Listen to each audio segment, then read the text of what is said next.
আসসালামু আলাইকুম বন্ধুরা, আশা করছি সবাই অনেক ভালো আছেন, কারণ আপনারা সবসময় ভালোর দলেই থাকেন।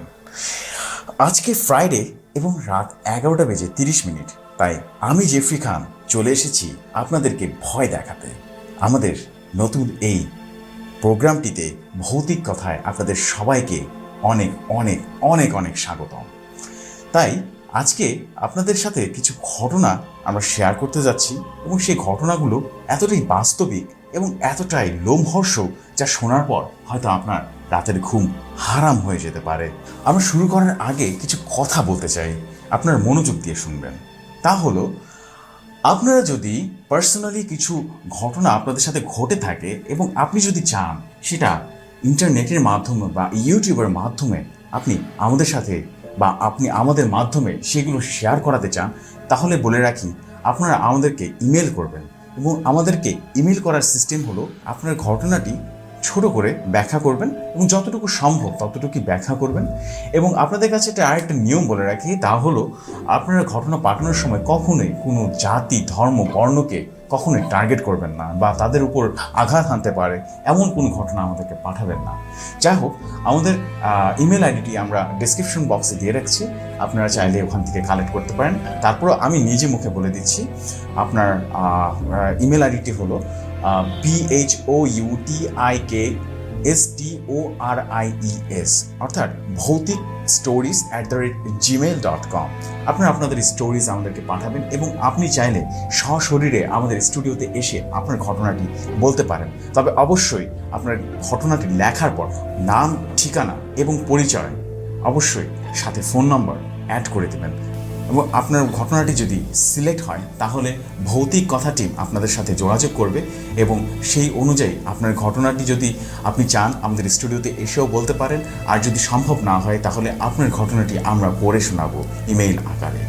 যাই হোক, আর কথা বাড়াবো না, শুরু করে দেব আজকের এপিসোড। এবং সবচেয়ে মজার ব্যাপার হলো, আজকের এপিসোডে আমাদের সাথে থাকছেন একজন স্পেশাল গেস্ট। এবং সেই স্পেশাল গেস্ট এতটাই স্পেশাল যে সে এই করোনা কালেও আমাদেরকে সময় দিতে রাত জেগে তিনি আমাদের সাথে থাকবেন। ইনশাআল্লাহ আশা করছি আপনাদের অনেক ভালো লাগবে তার ঘটনাগুলো। সো আমাদের স্পেশাল গেস্টের নাম হলো ডিএ মনির হোসেন নিঝুত, এবং তিনি পেশায় একজন স্ক্রিপ্ট রাইটার, তিনি মিডিয়া কর্মী এবং সাথে অভিনয় করেন কখনো কখনো।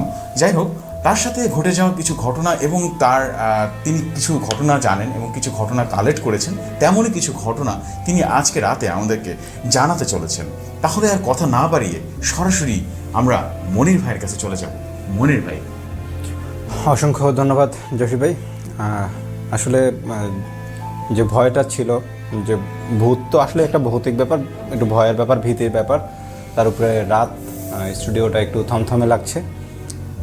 যাই হোক, আপনি সামনে থাকায় হয়তো বা পাশে থাকায় সেই ভয়টা কিছুটা কমে গেছে। আর আসলে আমার ভালো লাগতেছে যে আমার সাথে প্রত্যক্ষভাবে বা পরোক্ষভাবে যে ঘটনাগুলি ঘটছে সেটা আমি অনেক মানুষের সাথে শেয়ার করতে পারছি আপনার এই প্ল্যাটফর্মের মাধ্যমে।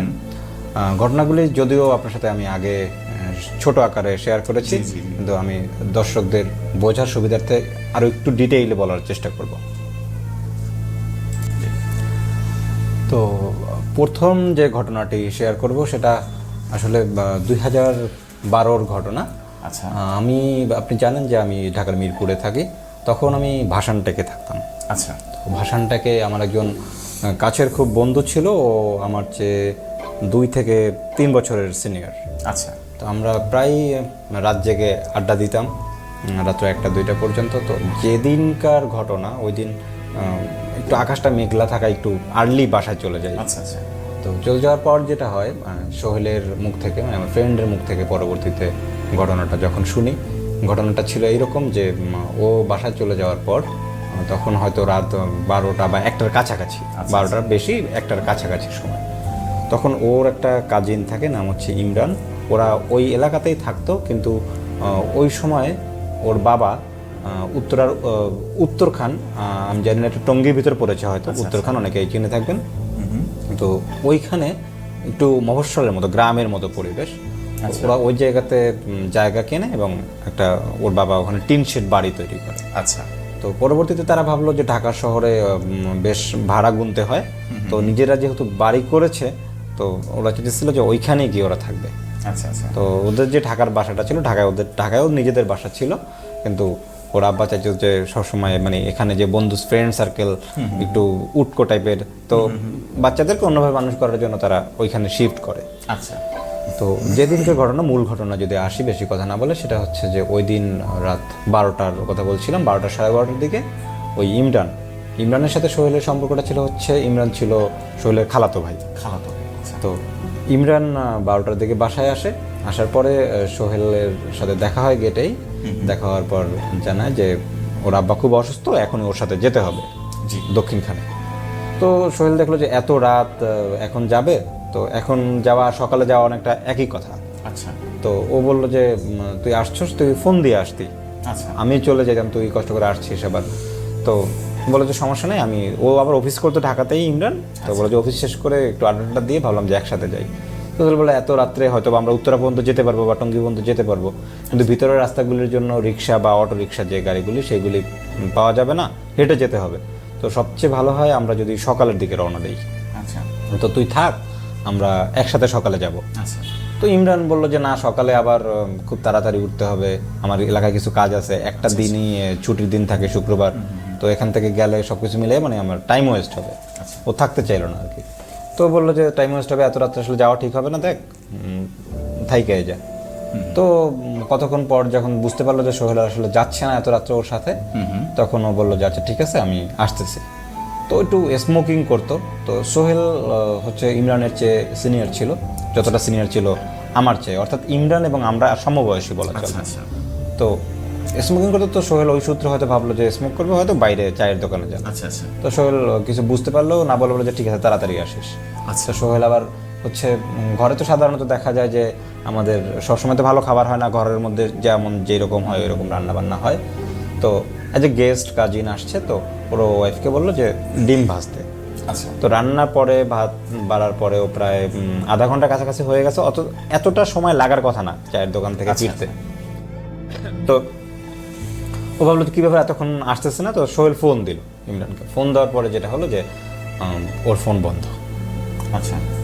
ওর ফোন বন্ধ। ও ভাবলো কী ব্যাপার, ও আসার সময় আমাকে ফোন দিয়ে আসলো না, এখন ফোন বন্ধ, ওকে ফোন আনলো না সাথে। তো আরও কিছুক্ষণ ওয়েট করার পরে ও ভাবলো যে ও কি চলে গেল তাহলে আমাকে না বলে। আচ্ছা। তো ও একটু রাগ করছে যে আসছস, তুই চলে যা, আমি সকালে যাবো বা কিছু, তুই বলে তো যাবি যে ভাই আমি চলে যাচ্ছি। একটু রাগ করছে, একটু রাগান্বিত, ফোন বন্ধ, তুই বলেও গেলি না আমার কাছে যে আমি চলে যাচ্ছি, খাবার রেডি করছে, স্বাভাবিকভাবে একসাথে খাবে, একটু রাগ হওয়াটা স্বাভাবিক। আচ্ছা আচ্ছা। তো ও কি করলো, রাত্র প্রায় 1টা বা 1:30 বাজে, আচ্ছা 1:30টার দিকে হবে, 1:30টার দিকে হচ্ছে ওর খালুকে ফোন দিল। আচ্ছা আচ্ছা। যে ও বাসায় গেছে কিনা বা কেন যাইতে বলছিল এই ব্যাপারটা জানার জন্য। তো খালুকে যখন ফোন দেয়, 2-3বার ফোন দেয়, খালু ফোন পিক করে না। তো একটু টেনশন হয় যে বাসায় গিয়েও ফোন দিল না, অনেক খালুর ফোনও ধরতেছে না, একটু হ্যাঁ একটু টেনশন। তো স্বাভাবিকভাবে ভাবলো যে সিরিয়াস কিছুই বোধ হয়, সকাল সকাল চলে যাবে, এরকম একটা টেন্ডেন্সি নিয়ে এসে ওয়েট করতেছিল। তো রাত্রে ঘুম হচ্ছিল না কেন যেন, ওই দিন রাতে ঘুম হচ্ছিল না ওর, বাইরে বৃষ্টি হচ্ছিল হালকা। তো রাত্র 3:30 হবে বা 3টা হবে, এই সময় খালুর নাম্বার থেকে ফোন আসছে। ফোন আসার পর ও ফোন ধরলো। তো ফোন ধরার পরে বলতেছে কী ব্যাপার খালু, ফোন দিয়েছি, ফোন ধরতেছেন না। তো খালুর কণ্ঠটা একটু ভারী ভারী। আচ্ছা। বললো যে মানে ওর বাবা? হ্যাঁ ওর বাবা, ইমরানের বাবা ফোন দিচ্ছে। তো বললো যে আচ্ছা খালু, ফোন দিয়েছিলাম যে জন্য, ইমরানটা তো পাঠাইছিলেন আমাকে নেওয়ার জন্য, তো ইমরান তো চলে গেছে, কিছু বলেও যায় না, ও কি বাসায় গেছে বা কিছু, আমি তো একটু টেনশনে ছিলাম, এই জন্য আপনার ফোন দিয়েছিলাম। তো ও বললো যে তোর ওখানে কখন গেছিল, মানে খালুর দিকে শুনতেছে কখন গেছিল। ও বললো যে 12টা-1টার দিকে। তো খালু বললো যে কী বলছিস তুই, ও 12টা-1টার দিকে কেমনে যাবে? তো বলছে কেন 12টা-1টার দিকে কেমনে যাবে, অফিস ছিল, অফিস থেকে এদিকে আসছে, কেন ও কি অন্য কোথাও যাওয়ার কথা বলছে? ও ভাবছে হয়তো বাবার কাছে বা ওর খালুর কাছে আর কি অন্য কোথাও যাওয়ার কথা বলছে, ও এখানের কথা বলছে, এই জন্য খালু একটু শখ যে ও তো অন্য জায়গার কথা বললো, এখানে কিভাবে আসলো। তো বললো কেন, ও কি অন্য কোথাও যাওয়ার কথা বলছে নাকি বাসায়, ও তো আমার এখানে আসছিল। তখন বললো যে খালু কান্না করে দিয়েছে যে ও তো মারা গেছে, মানে সুইসাইড করছে।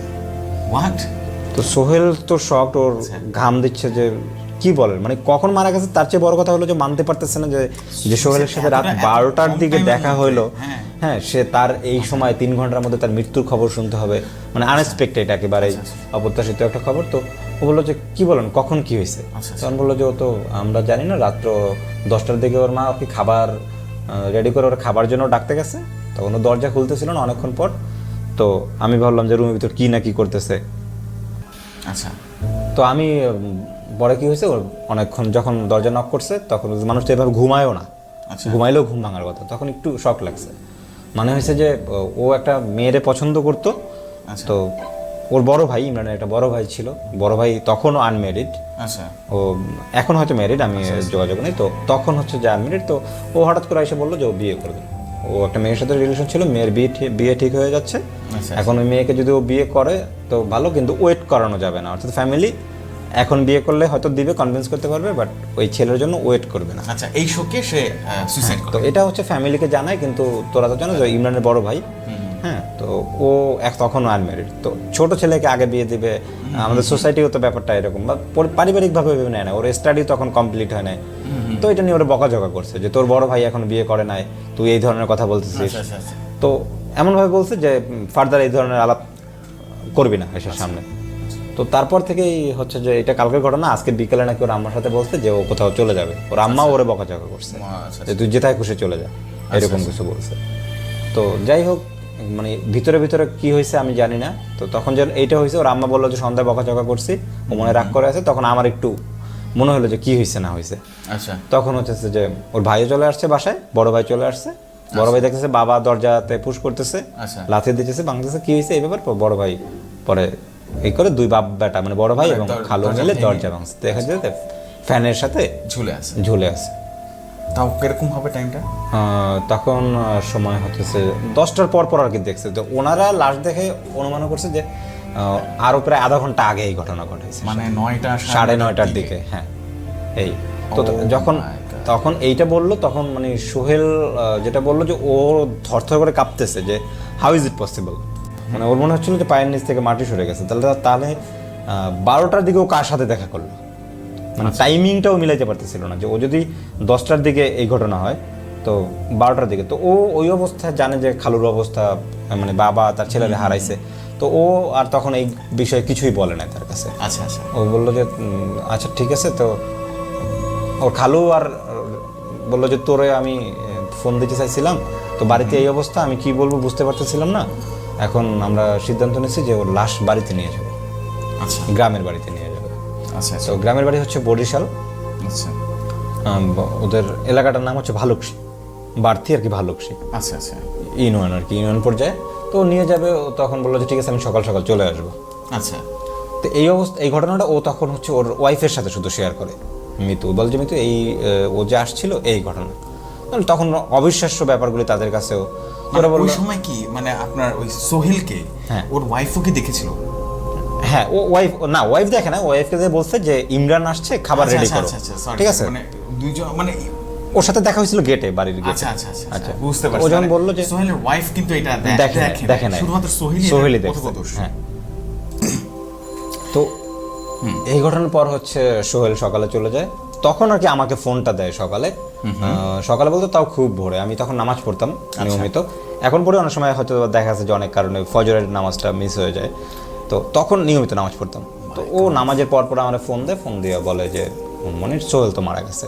ও ইন ডিটেল কিছুই বলে না আমার যে কিভাবে কি মারা গেছে, জাস্ট জানায় যে মারা গেছে। তা আমি শকড, মানে সমবয়সী আমাদের ফ্রেন্ডের মতো একসাথে বসি আড্ডা দেই, নাই ব্যাপারটা শুনতেই কেমন। তো আমি বললাম কি হয়েছে, বললো যে মারা গেছে, ওর লাশ নিয়ে যাব বাড়িতে। তো তখন হচ্ছে যে আমার অফিস টফিস মিলাইয়া আমি আর গেলাম না। আচ্ছা। তো ও শুধু বললো বরিশালে। তো তখনই আমি জানি যে সোহেল মানে ইমরানদের বাড়ি বরিশালে। তো আর আগে আমি জানতাম না যে ইমরানদের বাড়ি বরিশালে। তো আমি বললাম যে আমাদের বাড়িও তো বরিশাল, ঠিক আছে। তো আমার খুব ইচ্ছা ছিল যে আমি যাব, একসাথে বাড়িতে থেকে হয়তো ঘুরে আসবো। তো অফিসিয়াল কারণে আর তখন মুভ করা হয় না, সোহেল চলে গেছে। আচ্ছা আচ্ছা। তো সোহেল যখন ঢাকা থেকে ফেরে, মানে দেশে যায়, দেশে ওরে সৎকারের পরে যখন বাড়িতে ঢাকায় ফেরে, তখন ওর কাছে এই ব্যাপারটা জানি যে যেদিন মারা যায় সেদিন ও এখানে আসছিল। হ্যাঁ, কিন্তু জসির ভাই একটা বিষয় হচ্ছে যে এইখানে যদি এই ব্যাপারটা এই পর্যন্ত থাকতো তাহলে হয়তো অবাক হওয়ার কিছু থাকতো না, কারণ এমন প্যারানর্মাল অনেক কিছু ঘটে। কিন্তু এরপরে যা ঘটছে মানে সেটা আরও আনবিলিভেবল। আচ্ছা আচ্ছা। ওরা যখন বাড়ি থেকে আসে তারপরে সপ্তাহখানেক পর ওদের টিনশেড বাড়ি হয়, ওইখানে রান্নাঘর, তারপর হচ্ছে বাথরুম ওয়াশরুম এগুলো বাইরে ছিল। আচ্ছা আচ্ছা তো রাত্রে যখন ওই বাড়ির লোকজন ওয়াশরুমে যাওয়ার জন্য বাইরে বের হইতো, তখন ওরা দেখতো যে বাড়ির বাউন্ডারিটা, যে বাউন্ডারির কর্নারে মানে কেউ একজন হাঁটতেছে, একটা অবয়ব। আচ্ছা আচ্ছা অন্ধকার থাকার কারণে চেহারাটা বোঝা যেত না, একটা অবয়ব বোঝা যেত। এবং সেই অবয়বটা বাবা মা তো নিশ্চয়ই মানে চিনতে ভুল করবে না, আমরা কিন্তু অনেক সময় শ্যাডো দেখে বুঝতে পারি কার শ্যাডো, একটা আকৃতি থাকে। Exactly exactly. তো ওরা ওই অবয়বটা দেখে বুঝতো যে এটা হচ্ছে ইমরান। তখন ওই বাড়িটা আসলে বসবাসের অনুপযোগী হয়ে গেছে, এমন একটা অবস্থা। তো এমন হয়তো রাত্রে যখন দরজা আটকেছে, দরজা বাইরে থেকে দরজা নক করার শব্দ, খোলার পরে কিছু নাই, মানে ওইখানে সুস্থভাবে কোনো মানুষ বাস করতে পারবে না, এমনটা অবস্থা। তো ওরা, ওর বাবা বিশেষ করে ডিসাইড করলো যে এখানে ওরাও থাকবে না, এইখানে বিক্রি করে দিয়ে চলে আসবে। আচ্ছা আচ্ছা। তো ততদিনে ওই বাড়ির আশেপাশে মানে যারা ছিল, তারা অনেক স্থানীয় যারা, আচ্ছা আচ্ছা। তারা ঘটনাটা জানায়, কেউ আর ইন্টারেস্টেড ছিল না। এটা কোথায় মানে এক্স্যাক্টলি কোথায় ঘটছে? উত্তরখানে, ঠিক আছে। উত্তরখান, আচ্ছা আচ্ছা। তো এই ঘটনা ঘটার পরে তখন ওরা হচ্ছে বাড়িতে কি করলো, ওই কর্নারগুলিতে ল্যাম্প পোস্টের ব্যবস্থা করছে, ঠিক আছে। ল্যাম্প পোস্টের ব্যবস্থা করছে যে আলো থাকলে হয়তো বা এটা ঘটবে না। আচ্ছা আচ্ছা। তো পরে যেটা হইতো যে ল্যাম্প পোস্টের বাতিগুলি মানে অনেক সময় হয় না যে টিউবের যখন ফিউজ চলে যায় বাতি কাঁপে, তো 2-1 দিন পর পর দেখা যায় ওই বাতিগুলি কাঁপে কাঁপে কাঁপে করে নষ্ট হয়ে যেত। আচ্ছা, মানে 3 দিন বাতি টিকতো না, এই অবস্থা। আচ্ছা। তো এটার পরে প্রায় মাসখানেক হয়ে গেছে, তখন জানলাম যে ওরা বাড়ি তখনও বিক্রি করতে পারে নাই, কিন্তু ওরা যে ঢাকার যে বাড়িটা ছিল, ওর ফ্যামিলি আবার পুনরায় এখানে কামব্যাক করছে, ঢাকা ফিরে আসছে। তার ঠিক 1 মাস হবে এরপরে হচ্ছে মানে কোরবানির ঈদ ছিল। আচ্ছা আচ্ছা। তো আমি কোরবানির ঈদ উপলক্ষে হচ্ছে বাড়িতে যাই, এবং ওই ভালুকশি যে এলাকাটা বললাম, ওই এলাকায় হচ্ছে আমার বড় বোনের বাড়ি, মানে বড় বোনকে ওইখানে বিয়ে দেওয়া হয়। তো সেই সূত্র ধরে হচ্ছে যে আমি ওখানে যাই বেড়ানোর জন্য। তো ওখানে থাকার পরে আমার একটা ভাগ্নে আছে, নাম হচ্ছে সুজন। আচ্ছা আচ্ছা। তো ও আমারে বলে, মানে মামা একটা বিষয় শেয়ার করি, আমি চা খেতে খেতে সন্ধ্যার সময় আমার জানায় কি হয়েছে, বলে যে ওইটা ওই ওদের যে বাড়িটা মানে ইমরানদের যে বাড়িটা, ওইটাকে বলা হচ্ছে তালবাড়ি। আচ্ছা আচ্ছা। তো বলে যে তালবাড়িতে এরকম একটা ছেলে, ওরা ঢাকা থাকতো, ও সুইসাইড করছে। বাট আমি তো এখনো কানেক্ট করতে পারিনি, কারণ এরকম কেস তো অ্যাভেলেবেল হতেই পারে, সুইসাইড কেস, এটার সাথে কানেকশন। বলে যে ছেলেটার নাম জানেন, একটা ছেলে তালবাড়ির ঢাকাতে থাকতো, সুইসাইড করছে। তো ঢাকা থেকে লাশ নিয়ে আসছে, এখানে দাফন করছে। তো এখন যেটা হয় যে প্রতি শুক্রবার, মানে ও যেদিন মারা গেছিল ওদিন শুক্রবার ছিল, হ্যাঁ। তো প্রতি শুক্রবার মানে যখন ওই বাড়ির লোকজন ওঠে, ঘুম থেকে ওঠে, দেখে যে ওর কবরের আংশিক ভাঙা। ঠিক আছে, ওইখানে এমনিতে কোনো ভূতের উপদ্রব বা অন্য কিছু কেউই ফলো করে না, এইটা কমন হয়ে গেছিল যে প্রতি শুক্রবারে মানে দেখতো যে কবরের আংশিক ভাঙা। তো ওরা আবার কয়েকবার প্রথম ভাঙছে, হয়তো কোনো কারণে ভাঙছে, এখানে মজবুত ছিল না, আবার হচ্ছে মাটি দিয়ে ঠিক করছে। কিন্তু পরপর যখন কয়েকবার একই ঘটনা করছে এবং ওই একটা বিশেষ দিনে, তখন তারা বুঝতে পারছে যে এটা একটা অন্য কোনো কিছুর প্রভাব। তো এটা জানার পরে, এইটুক জানার পরে আমি তখনও জানি না যে কি হয়েছে না হয়েছে, আমি বললাম যে এইটা সম্ভব নাকি। তো একটু ইন্টারেস্টেড ছিলাম ভৌতিক ব্যাপারে, তাহলে যে আমি কালকে যাবো দেখতে, মানে ওই কবরটা দেখতে যাবো। তো বলে অনেকেই নাকি আসে এই ঘটনা শোনার পরে, যে কবর ভাঙিয়ে যায়, শুনতে অনেকেই আসে। তো এখন আসলে বাড়িতে বাইরের লোক ঢুকতে দেয় না, কারণ অনেক লোকজন আসে, এটা অন্যরকম হয়ে গেছে ব্যাপারটা। তো অনেক বাইরের লোক ঢুকতে দেয় না। তো ওদের এলাকায় হয়, ও বললো যে সমস্যা নেই, আপনি আমার সাথে যাইতে পারবেন। পরের দিন সকালে হচ্ছে আমরা 8টা বা 9টা হবে, এই টাইমে যাই। তো ওদিন হচ্ছে রোববার। আচ্ছা আচ্ছা। তো তখন হচ্ছে যে ওরা যে দাফন করছিল তার প্রায় 2 মাস পরের ঘটনা যখন আমি যাই। আচ্ছা আচ্ছা। তো সেটা বোঝা যায় যে কবরটা প্রায় 2-1 মাস বয়স হয়েছে, এটা বোঝা যায়। কিন্তু কবরের একটা নির্দিষ্ট জায়গায় মনে হচ্ছে যেখানে নতুন মাটি ফেলানো, অর্থাৎ এটা গতকালকেই, মানে আমি যেদিন যাই তার আগের দিন ঠিক করছে, ওই যে প্রতি শুক্রবারে ভেঙে যাচ্ছে ওইটাই। তো তারপর দেখার পরে ও বললো যে এই দেখেন। তা আমি ভাঙা কবর দেখতে পারি না, কিন্তু নতুন মাটি দেখে বুঝলাম যে হ্যাঁ এটা হইতেছে। তো ওই বাড়িতে যখন ফিরবো তখন হচ্ছে যে সোহেলদের একজন রিলেটিভ, মানে এটা হচ্ছে ইমরানের দাদা। আচ্ছা আচ্ছা। তো ওনার সাথে একবারই শুধুমাত্র আমার এলাকায় দেখা হয়েছিল, বেড়াইতে আসছিল, ওটা হচ্ছে সোহেলের বিয়ের সময়, তখন পরিচয়। আচ্ছা আচ্ছা। তো উনি দেখে, ওনাকে আমি ঠিক নোটিস না করতে পারলেও মুরব্বী মানুষ, উনি আমার একটু চিনতে পারছে বোধহয়। তো উনি আমার দেখে বললো যে আপনাদের বাড়ি কোথায়। তো দেশের যখন পরিচয় দিলাম উনি চিনল না, বললো যে ঢাকায় কোথাও দেখছি আপনাকে। তখন বললাম যে আসলে আমি তো ভাষানটাকে থাকি, আপনি কোনো কারণে গেছিলেন। তখন বললো যে সোহেলকে চিনেন? বললাম যে সোহেল, হ্যাঁ আমার ফ্রেন্ড। বলে যে আমি তো সোহেলের দাদা, ইমরানের দাদা আর কি, আপনার সাথে বোধহয় সোহেলের বিয়ের সময় পরিচয় হয়েছিল। তখন বললাম যে হ্যাঁ আপনি এইখানে, আপনাদের বাড়ি কি এইখানে? বলে যে হ্যাঁ। তখনও আমি কানেক্ট করতে পারতেছি না ইমরানের সাথে, ঠিক আছে। তো উনি বললো যে কি ইমরানের কবর দেখতে আসছেন? তখন আমি শখ। তার মানে আপনি এতক্ষণ পরে জানলেন যে হ্যাঁ। এটাই সেই তা আমি বললাম যে সেটা ভেঙে ভেঙে যায়। হ্যাঁ, যে ভেঙে ভেঙে যাচ্ছে। ও মাই, ঠিক আছে, তখন আমি বললাম, আমি তখন বোধহয় মানে আমার মাথার ভিতরে একটা উত্তর তৈরি হলো। আমি ঠিক বলতে পারতেছিলাম না যে আমি এইভাবে আসছি, মানে পরিচয় হয়ে গেছে। তখন কেন যেন মিথ্যা মানে সত্য আমি কি বলতেছি এত কিছু জাজ করি না, আমি বলে বললাম যে হ্যাঁ। তো বললো যে ওইখানে তো ওরা বাড়ি ঘর ছেড়ে চলে গেছে, এইখানেও মনে হয় থাকা যাবে না। আচ্ছা, বললো কি হয়েছে, বলে যে কবরের এই অবস্থা। তো আমাদের একটু ডিস্টার্ব হয়, কিন্তু ওই বাড়িতে আরো 5-6টা ঘর আছে, কাউকে কোনো ডিস্টার্ব করে না। আচ্ছা, শুধুমাত্র ওদের পরিবারের যে ফ্যামিলিটা, ও দাদার, শুধুমাত্র তাদেরকেই ডিস্টার্ব করে। ঠিক আছে, তাদের টিনের উপরে তারা কিছু পড়ার শব্দ পায়, বা আশেপাশে কারো কোনো ডিস্টার্ব হয় না। এই তো এটা জানার পর যখন আমি ফিরলাম, মানে আমার সরাসরি দেখা বা কাছাকাছি থেকে দেখা ভৌতিক অভিজ্ঞতা ছিল এটা। ও মাই গড, অসংখ্য ধন্যবাদ মনির ভাই।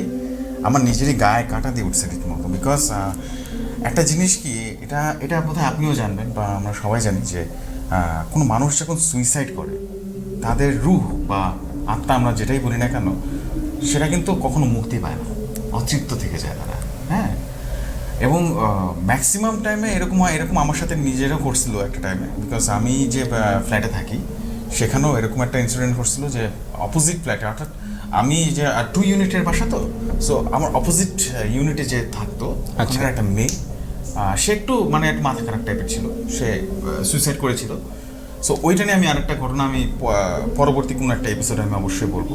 সো ওইটার একটা কিছু একটা বা ইনসিডেন্ট আমাদের সাথেও ঘটছিল, আমাদের ফ্যামিলির সাথেও ঘটছিল, এবং আমার পার্সোনাল কিছু ব্যাপার স্যাপারও ঘটছিল, মানে কিন্তু বলবো, অবশ্যই বলবো। এবং সবচেয়ে মজার ব্যাপার হলো, যে মারা গেছিল বা যে সুইসাইড করছিল, সে আমার আপন কাজিন ছিল, হ্যাঁ, আত্মীয় ছিল, এবং আমরা হচ্ছে যৌথ ফ্যামিলির মানুষ, সো একসাথেই থাকি বলতে গেলে। সো যাই হোক, আমি বেশি কথা বাড়াবো না, বাট আমার আপনার কথাটা খুবই ইন্টারেস্টিং লেগেছে, মানে যে এখন পর্যন্ত মোস্ট অফলি এখন পর্যন্ত এরকম হয় প্রতি শুক্রবার। হ্যাঁ, এখন পর্যন্ত হয় কিনা জানি না, আমি দীর্ঘদিন বাড়িতে যাই না। আচ্ছা আচ্ছা, ঠিক আছে, তো but it's so much interesting যে আজকেও শুক্রবার, এবং শুক্রবারে এসে সেই জন্য শুক্রবারের আপনি কোনো এই একটা এই incident এই কথাটা শুনতেছি। শুনে যে আজকেও শুক্রবার, আমার কিন্তু লোম দাঁড়িয়ে যাচ্ছে। আনবিলিভেবল, হ্যাঁ, ও মাই গড। যাই হোক দর্শক, আপনাদের কাছে কেমন লেগেছে আজকের ঘটনাটা বা এক্সপেরিয়েন্সটা, অবশ্যই আমাদেরকে কমেন্ট করে জানাবেন। আমরা অনেক খুশি হব যদি আপনারা আমাদের ঘটনাগুলো শুনে পছন্দ করেন, বা যদি শেয়ার করেন, এবং আমাদেরকে অবশ্যই সামনের দিকে এগিয়ে নিয়ে যাওয়ার ইন্সপিরেশন দেন। আমরা চাবো যে আপনারা যেন নিজে স্টুডিওতে এসে আমাদেরকে ঘটনা শোনান, ঠিক মনির ভাই যেভাবে করে আজকে স্টুডিওতে লাইভ ঘটনা শোনাচ্ছেন, ঠিক আমরা চাইবো যে আপনিও যেন সময় করে আপনারা আমাদের সাথে এসে উপস্থিত হয়ে ঠিক রাত 11:30টার সময় এভাবে করে ঘটনা শোনান।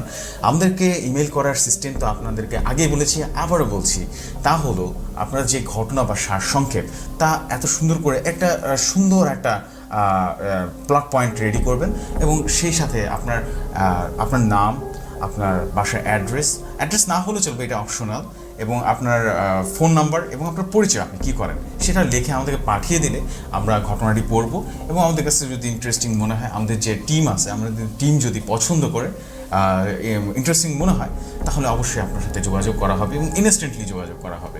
হ্যাঁ, এবং আপনাকে আমরা আমন্ত্রণ জানাবো আমাদের স্টুডিওতে এসে ঘটনা শেয়ার করার জন্য। আর যদি ঘটনা শেয়ার করতে না পারেন, তাহলে আমরা মেইল স্টোরিটি বা আপনার যে ঘটনাটা সেটা আমরা পড়ে শোনাবো আপনার পারমিশন নিয়ে। যাই হোক, আমাদেরকে মেইল করার যে নিয়মটা সেটা আবারও বলে দিচ্ছি, উইচ ইজ BHOUTIKSTORIES, অর্থাৎ ভৌতিক stories@gmail.com। ঠিক এই ইমেইলে আপনি অবশ্যই আমাদেরকে ঘটনা পাঠাবেন।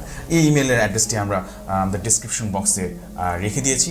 আর বাই দ্য ওয়ে, আমরা এখন বেশি কথা না বাড়িয়ে একটা ঘটনায় চলে যাব। এই ঘটনাটি একটা মেয়ে আমাকে পাঠিয়েছে মানে কি, আমি তার কাছ থেকে শুনেছি, এবং সে যেভাবে করে আমাকে বলেছে, সে আজকে আমাদের স্টুডিওতে আসতে পারছে না, বাট সে যেভাবে করে ঘটনাটি বলেছে, ঠিক সেইভাবেই আমি আপনাদের সামনে উপস্থাপন করার চেষ্টা করব, এবং ইনশাল্লাহ কথা না বাড়িয়ে আমাদের এই মেইলের ঘটনাটি বা এই ঘটনাটি আমি শুরু করতে যাচ্ছি। আমার নাম প্রিয়া। আমি এখন চাকরি করছি বেসরকারি একটা কোম্পানিতে। ঘটনাটা আজ থেকে প্রায় 10 বছর আগের ঘটনা, মানে বলতে পারেন 2010 সালের ঘটনা। তখন আমি ক্লাস 9-এ পড়তাম চট্টগ্রামের একটা হোস্টেলে। সঙ্গত কারণে আমি হোস্টেলটার নাম উল্লেখ করব না। আগেই জানিয়ে রাখি, হোস্টেলটা একটা অনেক পুরনো শ্মশানঘাটের উপর নির্মিত হয়েছিল। আমি যখন হোস্টেলে অ্যাডমিট হলাম তখন থেকে আমার ক্লাসমেট, রুমমেট, এরপর হোস্টেলের দারোয়ান, এমনকি হোস্টেলের আয়ারও সবাই এমনকি হোস্টেলের আয়ারা পর্যন্ত আমাকে সাবধান করত। সবাই বলতো যেন সবসময় কেয়ারফুল থাকি, রাতে যেন কখনো বের না হই। আমাদের রাতে বের হওয়াটা একেবারেই মানা ছিল। সবসময় বলতো যদি বের হতে হয় তবে কাউকে না কাউকে নিয়ে বের হওয়া, তবু কোনোভাবেই একা বের হওয়া না। আমাদের হোস্টেলের রুমগুলো আর বাথরুমগুলো আলাদা আলাদা ছিল। এবার হোস্টেলের একটু বর্ণনা দিই। হোস্টেলটা 5 তলা বিশিষ্ট হোস্টেল ছিল। 1 তলা থেকে 3 তলা পর্যন্ত স্কুলের মেয়েরা থাকতো, 4র্থ তলায় ছিল শুধু কলেজের মেয়েরা, আর 5ম তলাটা একেবারেই বন্ধ ছিল। ওই তলায় কেউই থাকতো না, ইভেন 5ম তলার আশেপাশেও কেউ যেত না। অ্যাকচুয়ালি 5ম তলায় যাওয়াটা একেবারেই সবার জন্য নিষিদ্ধ ছিল। নিষিদ্ধ হওয়ার কারণ ওই তলায় একটা ঘটনা ছিল। একটা সময় নর্মালি 5ম তলা পর্যন্ত মেয়েরা থাকতো এবং 5ম তলার করিডোরের একদম শেষ মাথায় একটা রুম ছিল। ওই রুমে নাকি 4টা মেয়ে থাকতো। আমাদের হোস্টেলের একটা রুল ছিল যে 11টার মধ্যেই লাইট অফ হয়ে যাবে। শুধু বাথরুমের লাইট আর করিডোরের লাইট বাদে সব লাইট বন্ধ হয়ে যেত। তো এরকম এক লাইট অফ হয়ে যাওয়ার সময় এরকম লাইট অফ হয়ে যাওয়ার পর ওই রুমের 4টা মেয়ের মধ্যে একটা মেয়ে মোমবাতি জ্বালিয়ে রাত জেগে পড়ছিল। পড়তে পড়তে একটা সময় মেয়েটা ঘুমিয়ে পড়ে, কিন্তু তখনও মোমটা জ্বলছিল। একটা সময় মোমবাতি গলতে গলতে মশারিতে আগুন ধরে যায়। একটা সময় আগুন আস্তে আস্তে ছড়িয়ে পড়ে, একটা সময় আগুন আস্তে আস্তে ছড়ায় পড়ে, কিন্তু মেয়েটা গভীর ঘুমে মগ্ন ছিল। সে ঘুম থেকে ওঠে না। বাকি 3টা মেয়ে তাড়াহুড়ো করে মেয়েটাকে জাগানোর অনেক চেষ্টা করে, কিন্তু কোনো লাভ হয় না। এরপর 3টা মেয়ে নিজের জান বাঁচানোর জন্য হুলস্থুল করে রুম থেকে বেরিয়ে যায়। এরপর যা হবার তাই হয়। মেয়েটা রুম থেকে আর বের হতে পারে না এবং ওখানে আগুনে পুড়ে মারা যায়। এরপর এই ঘটনা নিয়ে অনেক রকম ব্যবস্থা নেওয়া হয় হোস্টেলে। এমনকি মোম যেন রুমে না রাখা হয় এজন্য মোমবাতি পর্যন্ত নিষিদ্ধ করা হয়েছিল। এরপর বেশ কিছুদিন বন্ধ ছিল রুমটা। এরপর অনেক দিন পরে রুমটা ভালো মতো পরিষ্কার করে আবারও মেয়েরা থাকতে শুরু করে। কিন্তু সবচেয়ে আজব ব্যাপার হলো ওই রুমে নাকি কেউই থাকতে পারতো না। সবাই নাকি কদিন পর পর টিচারের কাছে এসে বলতো থাকবো না। টিচাররা প্রশ্ন করতো যে কেন থাকবে না, কি হয়েছে? তখন নাকি ওরা বলতো যে ভয় লাগে, হঠাৎ করে মনে হয় কে যেন হাঁটছে রুমের মধ্যে। আবার কখনো কখনো দেখা যায় রুমের চেয়ারের উপর কেউ একজন বসে আছে। এবং সবচেয়ে ভয়ঙ্কর ব্যাপার হলো এই ব্যাপারটি শুধু 1-2জন নয়, অনেক অনেক মেয়ে লক্ষ্য করেছিল এবং অনেকেই এই ভয়ঙ্কর ঘটনা সম্মুখীন হয়। এই জন্য এই রুমে কেউই থাকতে চাইতো না। তাই টিচাররা সবাই মিলে একদিন ডিসিশন নেয় যে পুরো 5ম তলাটি সিল করে দেবে এবং যেমন কথা তেমনই কাজ। পুরো 5ম তলাটি একটা রুমের জন্য একেবারেই নিষিদ্ধ হয়ে যায়। আর এই ঘটনাটি আমি আমাদের হোস্টেলের আয়ার কাছ থেকে শুনেছিলাম। এবার বলবো আসল ঘটনা। আমরা 4টা ফ্রেন্ড খুব ক্লোজ ছিলাম। 2টা ফ্রেন্ড 2য় তলায় থাকতো আর বাকি 2টা ফ্রেন্ড আমরা 3য় তলায় থাকতাম।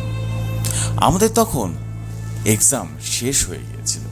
প্রতি মাসে এক্সাম শেষে আমাদের নিতে আসতো প্যারেন্টসরা, কিন্তু এবার কেন জানি তারা কিছুটা ডিলে করে ফেলে। তাই আমরা সবাই মিলে চিন্তা করি যে কি করা যায় এই অবসর সময়টুকুতে, কারণ সব মেয়েরাই চলে যাচ্ছে, পুরো হোস্টেলটাই ফাঁকা হয়ে যাচ্ছে দিন দিন। তখন আমরা চিন্তা করি যে কেন না একটা অ্যাডভেঞ্চার করি, যেহেতু ফ্রি আছি আমরা হোয়াই নট 5ম তলা থেকে ঘুরে আসি, দেখে আসি কি আছে ওখানে। আর এটা বোধহয় আমার সবচেয়ে বড় ভুল ছিল। সৃষ্টির শুরু থেকেই মানুষ নিষিদ্ধ জিনিসের প্রতি প্রবল আকর্ষণ অনুভব করেছিল।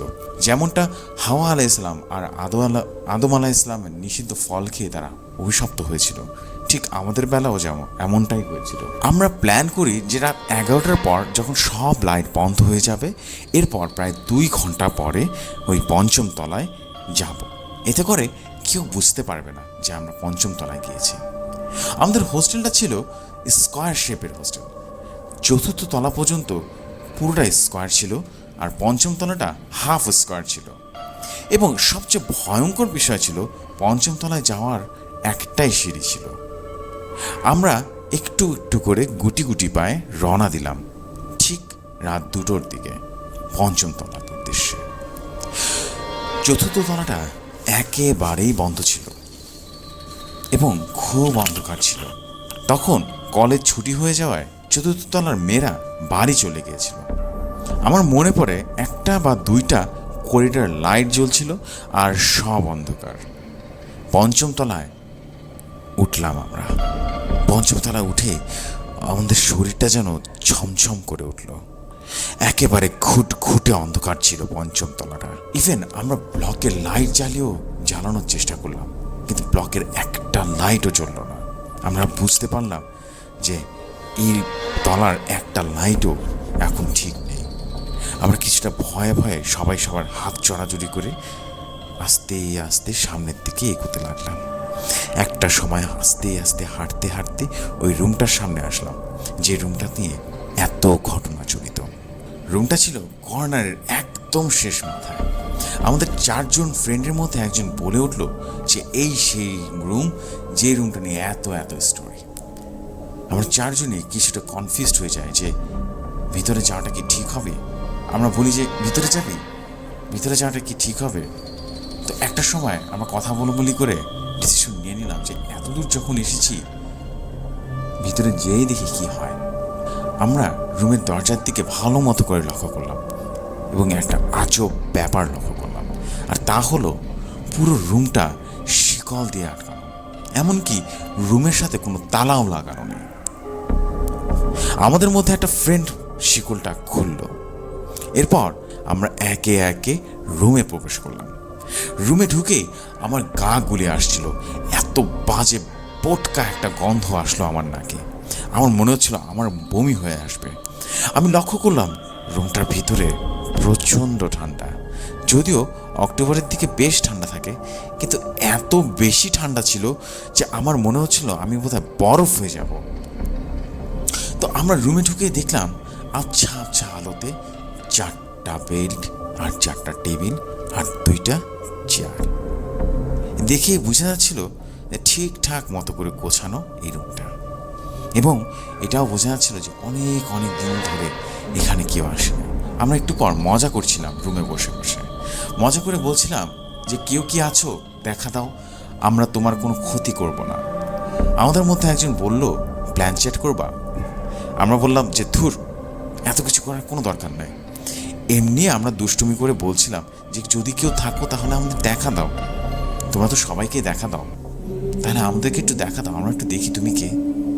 তো এসব মজা করা হয়ে গেলে আমরা সবাই নিজেদের মধ্যে আলোচনা করছিলাম যে এই রুমের এই জায়গাটাতে ওরা এরকম দেখেছিল, এই রুমের এই টেবিলের উপরে একটা ভূত বসেছিল, এই চেয়ারটাতে বলে বসেছিল বলে আমরা একটা হাসাহাসি করছিলাম, মজা করছিলাম। ঠিক এরকম সময় রুমের যে জানালাটা ছিল আমরা সবাই স্পষ্ট শুনলাম জানালায় থাপ করে একটা আওয়াজ। মানে আওয়াজটা বলতে গেলে অনেকটা এরকম, যদি কেউ জানালায় জোরে একটা থাপ্পড় মারে তাহলে যেমন আওয়াজ হবে ঠিক ওরকম একটা আওয়াজ হবে, আর কিচ্ছু না। আওয়াজটা শোনার সাথে সাথে আমরা সবাই একেবারে চুপ হয়ে যাই, একদম সাইলেন্ট। হঠাৎ করে যেন আমাদের সবার শরীর হিম হয়ে গিয়েছিল। তো এমনিতেই রুমে ঢুকে গন্ধ বেরোচ্ছিল, বাজে পটকা গন্ধ। আমি বললাম যে আর দেরি না করে চলে যাই। এবং সবচেয়ে আজব ব্যাপার, আমরা সবাই একটা জিনিস ফিল করছিলাম যে কেউ একজন জানালা দিয়ে আমাদের দিকে লক্ষ্য রাখছে। সবাই আমরা একসাথে ফিল করলাম যে কেউ একজন কি মেরে তাকিয়ে আছে, কালো একটা অবয়ব। আমরা আর দেরি না করে রুম থেকে বেরিয়ে যাই। আমরা যখন করিডোর দিয়ে হেঁটে হেঁটে যাচ্ছিলাম তখন মনে হচ্ছিল ওই রুম থেকে কেউ একজন বেরিয়ে এসেছে। কারণ আমার এখনও মনে পড়ে যে আমরা যখন তাড়াহুড়া করে বেরিয়ে এসেছিলাম তখন রুমের দরজাটা খোলাই রেখে চলে এসেছিলাম। আমরা ভালো মতো করে লক্ষ্য করলাম, মনে হলো পিছনে কে একজন দাঁড়িয়ে আমাদের দিকে লক্ষ্য রাখছে, দূর থেকে দেখছে আমাদেরকে। আমরা এতটাই ভয় পেয়ে গেছিলাম যে 4 জন রীতিমতো ঘামছিলাম। এই শীতের রাতে এভাবে করে ঘেমে যাব কখন ভাবতেও পারিনি। শুধু মনে হচ্ছিল কখন নামবো 5ম তলা থেকে। আর তখনই মনে হচ্ছিল আমাদেরকে কে একজন ফলো করছে, কেউ আমাদের পিছিয়ে পিছিয়ে হেঁটে আসতেছে। আমাদের ধারণা ছিল অতিরিক্ত ভয়ের কারণে এরকম লাগছে। আমরা 4 জন এত বেশি ভয় পেয়ে গেছিলাম যে কেউ কারোর সাথে কথা বলছিলাম না, সবাই একদম চুপ। আমার 2টা ফ্রেন্ড 2য় তলায় চলে গেল, চুপচাপ চলে গেল। আর আমার বাকি 2টা ফ্রেন্ড 3য় তলায় আমাদের রুমে ঢুকে যায়। ঘটনাটা যদি এখানেই শেষ হতো তাহলে বোধহয় খুব ভালোই হতো, কিন্তু ঘটনাটা এখানেই শেষ ছিল না। এর পরের দিন আমরা সকালে উঠে সবাই আলোচনা করছিলাম যে কি হইল, কেন হলো এমনটা। তো ওই দিন আমার বার্থডে ছিল। সো আমার 2টা ফ্রেন্ডকে বলেছিলাম রাত 12টার পর 3য় তলায় চলে আসতে, কিন্তু বাকি 2টা ফ্রেন্ড কোনোভাবে আসতে রাজি ছিল না। কারণ তারা বলছিল যে গত রাতে তারা পারমিশন ছাড়া আমাদের কাছে এসেছিল, সো এই রাতে সম্ভব না। তারা বলেছিল যে 12টা বাজলে যেন আমরা রুম থেকে বের হই এবং তারা নিচ থেকে আমাদেরকে উইশ করবে। তো আমি বললাম আচ্ছা ঠিক আছে। রাত 12টা বেজে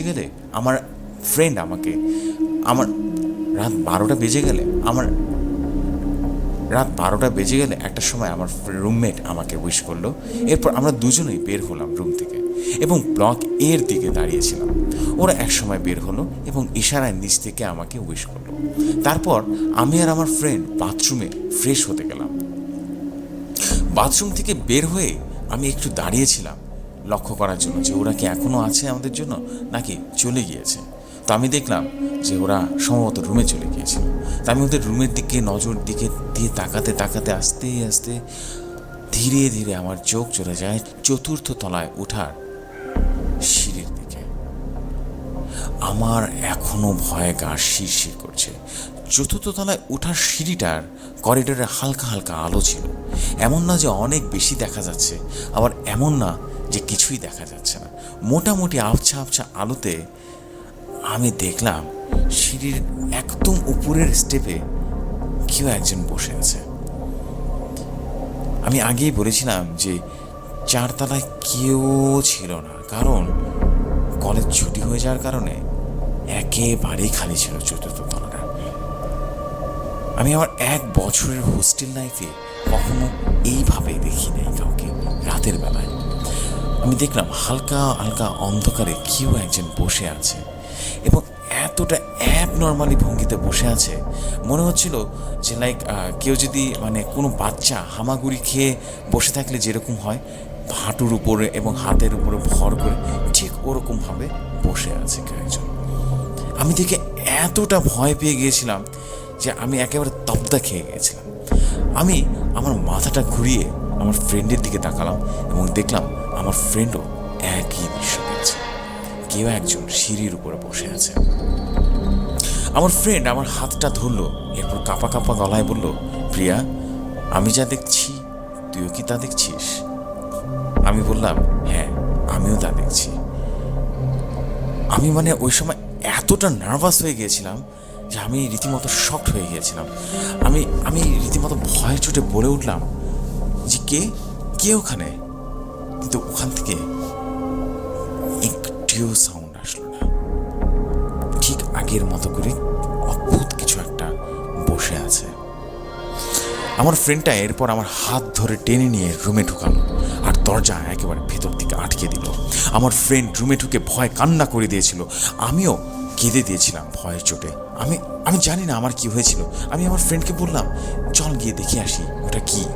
কিন্তু আমার ফ্রেন্ড কোনোভাবেই আমাকে রুম থেকে ওই রাতে বের হতে দেয়নি। সারা রাত আমরা 2 বান্ধবী কোনোভাবেই ঘুমাতে পারিনি।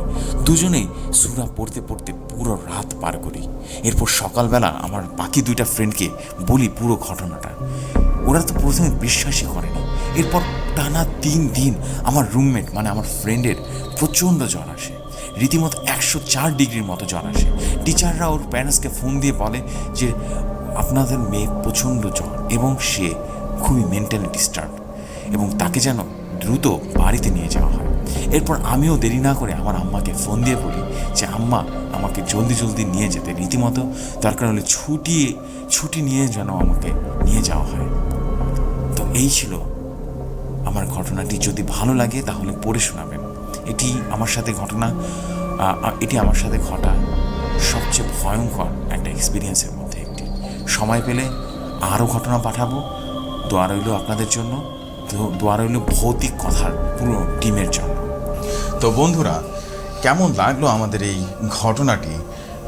আমার কাছে পার্সোনালি খুবই ইন্টারেস্টিং লেগেছে, বিকজ এরকম অ্যাভেলেবেল অনেক প্যারানর্মাল ঘটনা আমাদের সাথে ঘটে থাকে। অনেকভাবেই আমরা হয়তোবা অনেক ঘটনার ব্যাখ্যা খুঁজে বেড়াই, কখনোই পাওয়া যায় না। ঠিক সেরকম একটা ঘটনা উপস্থাপন করার চেষ্টা করেছি।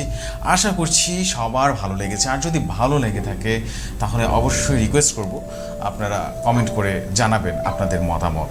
এবং আগে বলে রেখেছি, আপনারা চাইলে আমাদের সাথে যোগাযোগ করতে পারেন। আমাদের যোগাযোগ করার ঠিকানা হলো BHOUTIKSTORIES which is bhautikstories@gmail.com। আপনি এই জিমেলে বা ইমেলে আপনার স্টোরিজ পাঠাতে পারেন, আপনাদের ইনসিডেন্ট পাঠাতে পারেন, আপনাদের এক্সপিরিয়েন্স অথবা আপনার সিলেক্ট করা বা কালেক্ট করা কোনো ঘটনা যেটা আপনি অন্য কারো কাছ থেকে শুনেছেন, সেরকম কিছু ঘটনা থাকলেও আপনি পাঠিয়ে দিতে পারেন। আমাদের কাছে ইন্টারেস্টিং লাগলে আমরা অবশ্যই আপনার সাথে যোগাযোগ করব। এবং অবশ্যই আগেও বলেছি, আবারও বলছি, অবশ্যই আপনাদের ইমেলের সাথে আপনাদের নাম, ঠিকানা এবং ফোন নাম্বার দিতে ভুলে যাবেন না।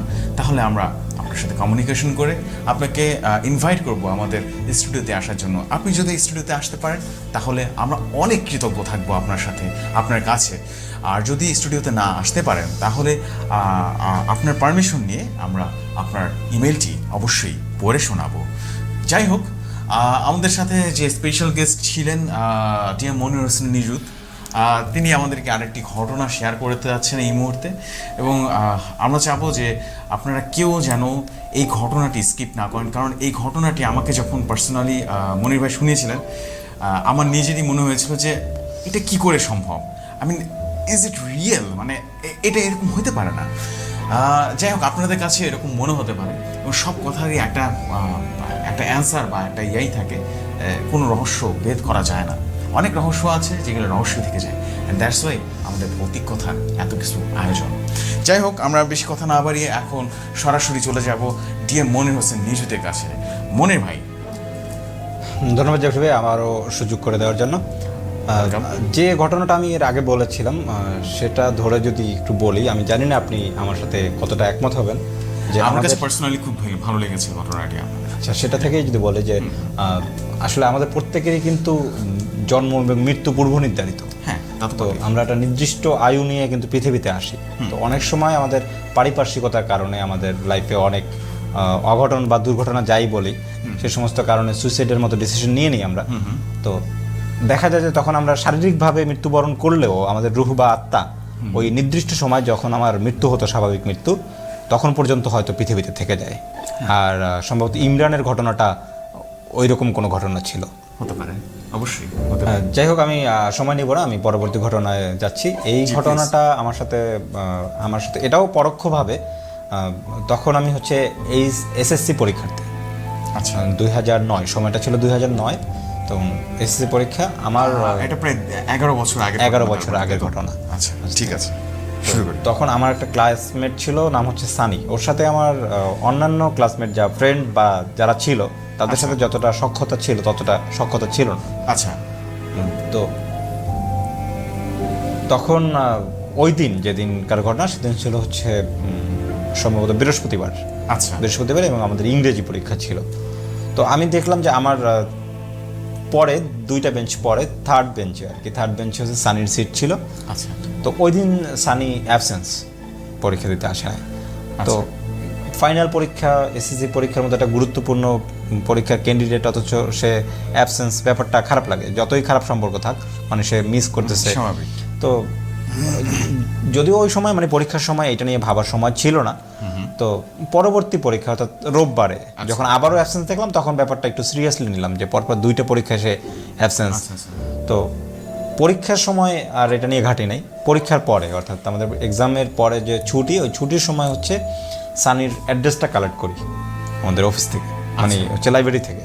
আচ্ছা মানে স্যার বলে, আমাদের স্যার ছিল রফ স্যার, উনি বলে যে একটু সানি এরকম অ্যাবসেন্স, ওকে ফোনেও পাওয়া যাচ্ছে না, তুমি একটু খোঁজ নিয়ে দেখবা কিনা। মানে একটু বলা বাহুল্য যে আমি ক্যাপ্টেন ছিলাম ওই ক্লাসের। কৌতূহল জাগে যে একটা ছেলে এভাবে করে হ্যাঁ, এক্সাম দিল না, নিশ্চয়ই তার কিছু হয়ে যেত, কিছু হয়েছে হয়তো। আচ্ছা তো স্যারও বললো একটু খোঁজ নিতে কি হয়েছে না আচ্ছা হয়েছে। আচ্ছা তো ওইটা ধরেই হচ্ছে যে আমি ওর বাসা যাই। ওর বাসা ছিল হচ্ছে মাটিকাটাতে, আচ্ছা ঠিক আছে, ক্যান্টনমেন্টের পাশেই যে মাটিকাটাতে ছিল।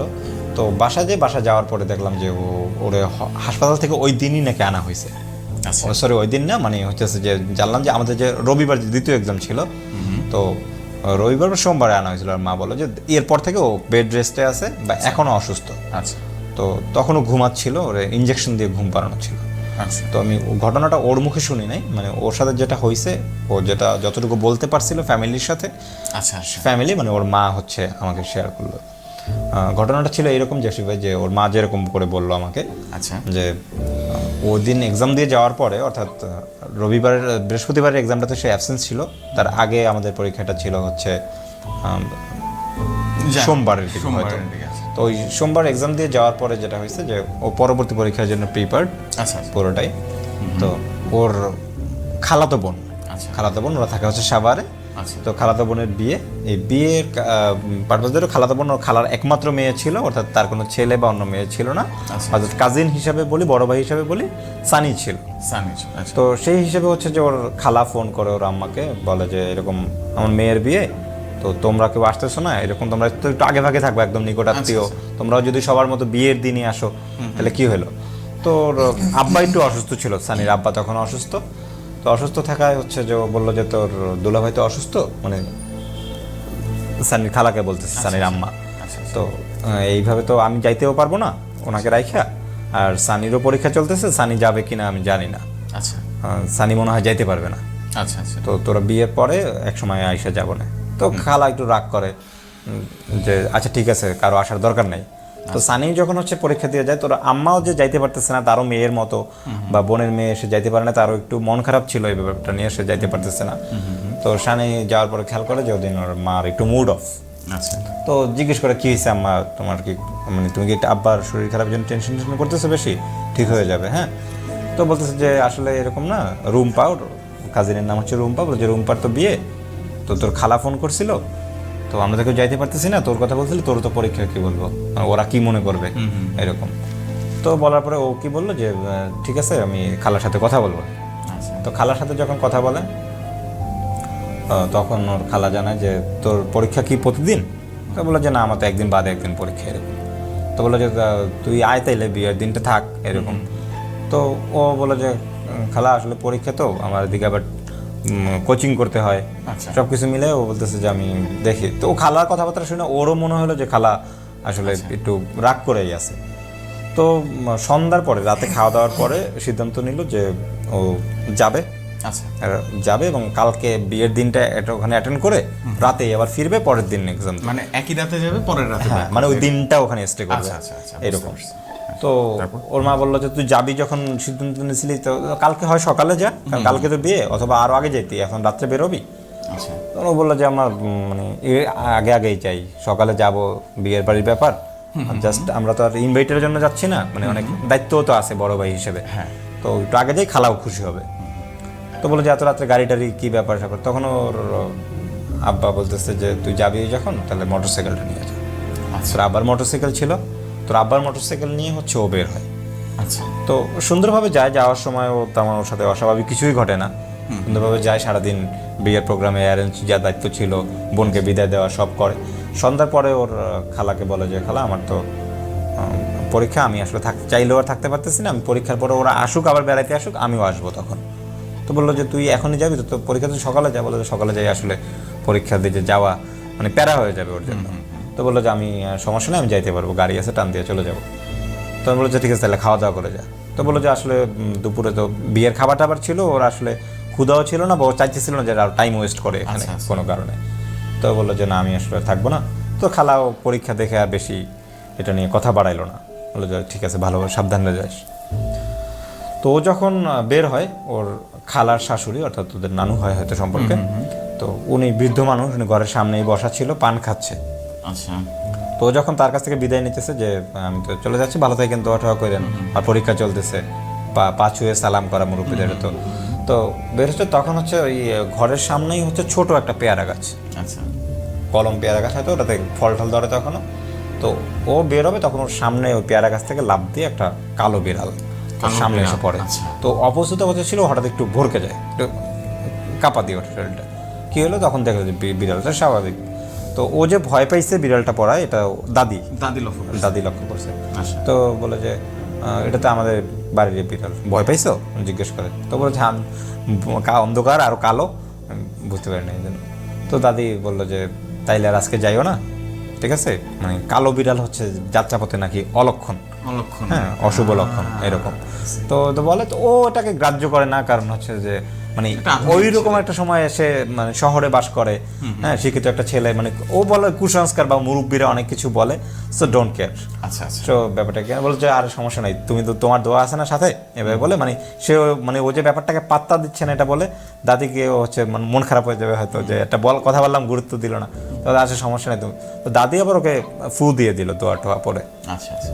মোটরসাইকেল নিয়ে বের হচ্ছে, তো যখন প্রধান সড়কে উঠে আসে, আচ্ছা। তখন হচ্ছে যে নতুন রাস্তা হয় হচ্ছে, বালু ছিল তখন পিচঢালা রাস্তার উপরে। আচ্ছা। তো রাতে বাতাস, বালু উঠতেছে, তখন হাইওয়ে রোড, তখন হয়তো শীত ছিল, শীতের প্রকোপটা শুরু হয়েছে কেবল। তো একটু হালকা কুয়াশা পড়তেছিল, খোলা জায়গায় কুয়াশাটা বেশি পড়ে গ্রামের দিকে। তো অনেক দূর পর্যন্ত খুব একটা দেখা যায় না মোটরসাইকেলের লাইটে। তো মোটরসাইকেল নিয়ে আগাচ্ছে, তো আগাতে যেটা হলো যে তার থেকে তার মনে হচ্ছে হয়তো আরও ওর যে মোটরসাইকেলের গতি, সেই হিসাবে ওর হিসাবে আরও 2 মিনিট বা 2.5 মিনিটের পথ ততটুকু দূরে হচ্ছে রাস্তার মাঝখানে দুইটা বাতি জ্বলতেছে, হলুদ দুইটা বাতি জ্বলতেছে। আচ্ছা। তো ও একটু মোটরসাইকেলের গতি স্লো করে, ও বলতেছে মানে ও যে যাচ্ছে, মানে এটা তো 4 লেনের রাস্তা, তো সেই হিসাবে কোনো গাড়ির সামনের বাতি দেখার কথা না, মানে হচ্ছে গাড়ি তো নিশ্চয়ই উল্টা পথে আসবে না। আচ্ছা। তো ও একটু সাইড হয়ে আসছিল, যে রাত্রে হচ্ছে ট্রাক বেপরোয়া চালায় বা উল্টা পথে আসে, তো একটু সাইড হয়ে যাচ্ছিল, এবং আলটিমেটলি দেখলো যে আসলে একটা ট্রাক উল্টা পথে আসতেছে। আচ্ছা। তো আবার যখন ও রওনা দিল ওইটা অতিক্রম করে, তো কিছুক্ষণ যাওয়ার পরে আবার তখন একটু মেজাজ খারাপ হয়েছে, যে ট্রাক আলাদা সবাই উল্টা পথে ঢুকাইতেছে, রাত্রে মানুষ এদিক থেকে তার সঠিক লেনে যদি গাড়ি চালা যায় একটা অ্যাক্সিডেন্ট করতে পারে, এভাবেই তো রাত্রে অ্যাক্সিডেন্ট হয়। তো দ্বিতীয় বাতিটার কাছাকাছি যখন যায়, তখন যেতে সে মানে এইটা লক্ষ্য করে যে ওই বাতিটা আগাচ্ছে না, তখন তো কোনো গাড়ি হয়তো থামানো ওখানে। তো যখন সে কাছাকাছি যায়, তখন দেখে আসলে রাস্তার মাঝখানে একটা শেয়াল বসা ছিল। আচ্ছা। তো মোটরসাইকেলের লাইটটা হচ্ছে শেয়ালের চোখে পড়ে, ওই লাইটটাই রিফ্লেক্ট করতেছিল, তো সেটার জন্য ওইটা মনে হচ্ছিল। তো ওইটাও যখন অতিক্রম করে, তো ওইখানে একটা কবরস্থান, তো কবরস্থানের একটা গোল স্টেডিয়ামের মতো একটা জায়গা আসতে পড়ে। ব্যাপারটা ইউটার্নের মতো, অর্থাৎ যেতে হচ্ছে আপনার ধরেন একটা গেট নাম্বার 1, ইউটার্নের কাছাকাছি গেট নাম্বার 2, আবার যখন উল্টা পথে ঢাকার দিকে ব্যাক করবে ওইখানে হচ্ছে গেট নাম্বার 3। আচ্ছা। এইরকম। তো ও যখন গেট নাম্বার 1-এর কাছাকাছি যায়, তো যেতেই হচ্ছে পরপর কয়েকটা হচ্ছে স্পিড ব্রেকার। আচ্ছা। তো ভালো, যে কিছুক্ষণ পরে যখন স্পিড ব্রেকার, ও স্বাভাবিকভাবে একটু স্লো চালাচ্ছে, যে এই এরিয়াটা একটু স্লো যায়, আর কবরস্থান আছে, এই জন্য একটু স্লো চালাতে শুরু করে। তো কবরস্থানের ফার্স্ট গেটের কাছে যখন আসে, তখন দেখে যে একজন মহিলা, আচ্ছা, তার বয়স বোঝা যাচ্ছে না, কারণ হচ্ছে সে বোরকা পরে আছে, মুখ ঢাকা, শুধু চোখ খোলা। আচ্ছা। কিন্তু এখানে একটু ডিফারেন্ট ব্যাপার যেটা ছিল, সেটা হচ্ছে যে ওই মহিলা সাদা রঙের বোরকা পরা। সাদা রঙ? হ্যাঁ। ও একটু মানে তখন একটু ভাবে যে সাদা রঙের কি বোরকা হয়, মানে ও লাইফে কখনো বা আমরা কখনো বোধহয় দেখি না যে সাদা রঙের বোরকা কেউ পরে। হ্যাঁ। তো ভাবে কীভাবে সাদা রঙের বোরকা কবরস্থানের পাশে এরকম বসা। তো স্বাভাবিকভাবে যাইতেছিল ওর গতিতে। তো মহিলা হচ্ছে উঠে এসে রাস্তায় দাঁড়ায়, রাস্তা ফুটপাতেই দাঁড়ায়, হচ্ছে হাত দিয়ে সিগন্যাল দেয় মোটরসাইকেল থামানোর জন্য। তো মোটরসাইকেল থামানোর পরে খেয়াল করে যে মহিলার কোলে একটা বাচ্চা মতো করে, মানে কাঁথা পেঁচাইয়ে যেমন বাচ্চাদের কোলে নেই আমরা, ওই রকম হচ্ছে কোলে নেওয়া, বা বাচ্চাদেরকে যে কাপড়টা পেঁচানো সেটাও একটা সাদা কাপড়। তো মহিলা তখন বলতেছে যে ভাই আমি একটু বিপদে পড়ছি, ঠিক আছে, বলে যে বাচ্চাটা হচ্ছে একটা লাশ, দেখেও যে বাচ্চাটা লাশ। তো তখন বুঝতে পারে যে বাচ্চাটা এটা হচ্ছে সাদা কাপড় পেঁচানো। আচ্ছা, ঠিক আছে। তো ওর যেটা হচ্ছে যে উনি কেন সাদা কাপড় পরা। আচ্ছা। তো বললো যে বলেন কি হেল্প করতে পারে। তো বললো যে ভাই আমি আসছিলাম ওই বাচ্চাটাকে মাটি দেওয়ার জন্য, কিন্তু এখানে একটা বিষয় যে একটা বাচ্চা মাটি দিতে আসছে, কিন্তু তার সাথে আর কোনো লোক নাই, মহিলা একদম একাই simply একা। একা, ঠিক আছে। এটা টোটালি হ্যাঁ, আনএক্সপেক্টেড। তো ও ব্যাপারটা বুঝতে পারার আগেই উনি বলতেছে যে আসলে আমি একটু দেরি করে এখানে আসছি, হয়তো এখানে কোনো লোকজন দেখতেছি না, আমার মনে হয় না যে রাতে আর এখানে মাটি দেওয়া যাবে। আচ্ছা তো সারা রাত একটা মহিলা মানুষ এখানে বসে থাকবো, ভালো হয় আমি সকালে আসি। তো আমি একটু দূর থেকে আসছি ভাই, আমি গাড়িও পাচ্ছি না, আপনি আমার একটু লিফট দিবেন, আমি সামনে নেমে যাব। তো ভাবলো যে এটা হয়তো কোনো মানে অনেক সময় হয় না কোনো সিন্ডিকেট থাকে, অনেক সময় পথচারীদের অনেকভাবে এই হতেছে অ্যাটাক করে, হ্যাঁ, যে রাত্রে একটা মহিলা মানুষ হয়তো ওরা কোনো বিপদে ফেলবে, সামনে ওর নিজেদের লোক আছে, এরকম ভাইবে মানে শহরে প্যাটার্নে ভাবা, যেটাকে বলে যে এরকম হয়তো কোনো ওরা কোনো ফাঁদে ফেলতেছে। আচ্ছা তো ভাবার পরে ও একটু বলে যে না না না, আমার গাড়িতে নেওয়া যাবে না, গাড়িতে সমস্যা আছে বলে ও হচ্ছে ওর মতো করে মোটরসাইকেল স্টার্ট করে। আচ্ছা তো যখন উঠতেছে তখন উনি বলতেছে যে ভাই এতক্ষণ চালাই আসলেন, হ্যাঁ আপনার সমস্যা ছিল না, এখন আমার হেল্প করার কথা বললাম, এখন আপনার সমস্যা হয়েছে। তো আর ওনার সাথে কোনো বাকবিতনটা জড়ায় না, কথা বাড়ায় না, রিস্ক মনে হ্যাঁ হচ্ছে মানে যে সে এরকম অ্যাভয়েড করে ব্যাপারটা। অ্যাভয়েড করে যখন সে আগাচ্ছে তখন মহিলা পেছন থেকে বলতেছে যে, তো মহিলা ও যখন আগাচ্ছে তখন মহিলা বলতেছে যে, মহিলা কিন্তু এতক্ষণ আপনি করে সম্বোধন করতেছিল, মহিলা হঠাৎ হচ্ছে তার সম্বোধন চেঞ্জ করে ফেলে, বলে পিছন দিক থেকে বলে। পেছন থেকে বলতেছে তুই তো আমার হেল্প করলি না, তোর বিপদের সময় তুই কারো হেল্প পাবি না। আচ্ছা তো প্রথমত সে তুইতে চলে আসছে, এটাতে সে যতটা না নার্ভাস ফিল করতেছিল, সে ভাবতেছিল যে মহিলা হয়তো সত্যিই বিপদে পড়ছে, আচ্ছা ঠিক আছে, তারপরে এত বা গভীর সামনে যাব মানে আসলেই তো মানে বিপদ হইতেই পারে। তো কি ভেবে যেন ভাবলো যে থাক হেল্প করি, ঠিক আছে। তো আবার যখন হতেছে যে কিছুক্ষণ যাওয়ার পরে ভাবতে ভাবতে যখন সে হয়তো বা মহিলার থেকে 2-3 মিনিটের ডিস্টেন্সে চলে গেছে, আচ্ছা আচ্ছা আবার যখন ইউটার্ন করে বা ঘুরে আসতেছে, আচ্ছা তখন যেটা মানে সেটা হয়তো বা আমি জানি না যে সানির জায়গায় আমি থাকলে কি করতাম, আচ্ছা আচ্ছা ঠিক আছে। সেটা হচ্ছে যে মহিলা ওই বাচ্চার গা থেকে কাফনের কাপড়টা সরাই ফেলতেছে, বাচ্চাটাকে উলঙ্গ করে ফেলছে, আচ্ছা এবং বাচ্চাটা একদম নিথর একটা দেহ, তো বাচ্চার পা দুটো ধরে সে ছিঁড়ে ফেলছে, একটা রান টান দেওয়া আলাদা করে ফেলছে, এবং কালো ফোটায় ফোটায় রক্ত পড়তেছে। ও মোটরসাইকেল চালাচ্ছে, তখন এই অবস্থায় মনে হয় না কোনো সুস্থ মানুষ দাঁড়ায় থাকতে পারে, তার উপরে সে মোটরসাইকেল চালাচ্ছে, নিজেকে কন্ট্রোল করা, সে মানে অ্যাক্সিডেন্ট করার মতো অবস্থা, মানে কয়েকটা তাও দিয়ে মোটরসাইকেলটা কোনোভাবে ঘুরেছে যে এইখান থেকে সরতে হবে, আমি ভালো বিপদে ফেসে গেছি।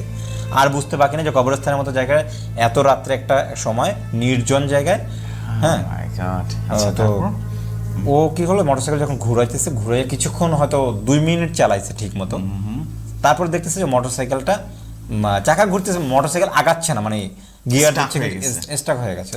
মোটরসাইকেল নামতেছে, নামার পর সে সব চেক আউট করতেছে, মোটরসাইকেল ঠিক আছে, মোটরসাইকেল নো প্রবলেম, তেলের প্রবলেম নাই, ফুলের প্রবলেম নাই, বাট মোটরসাইকেল আগাচ্ছে না।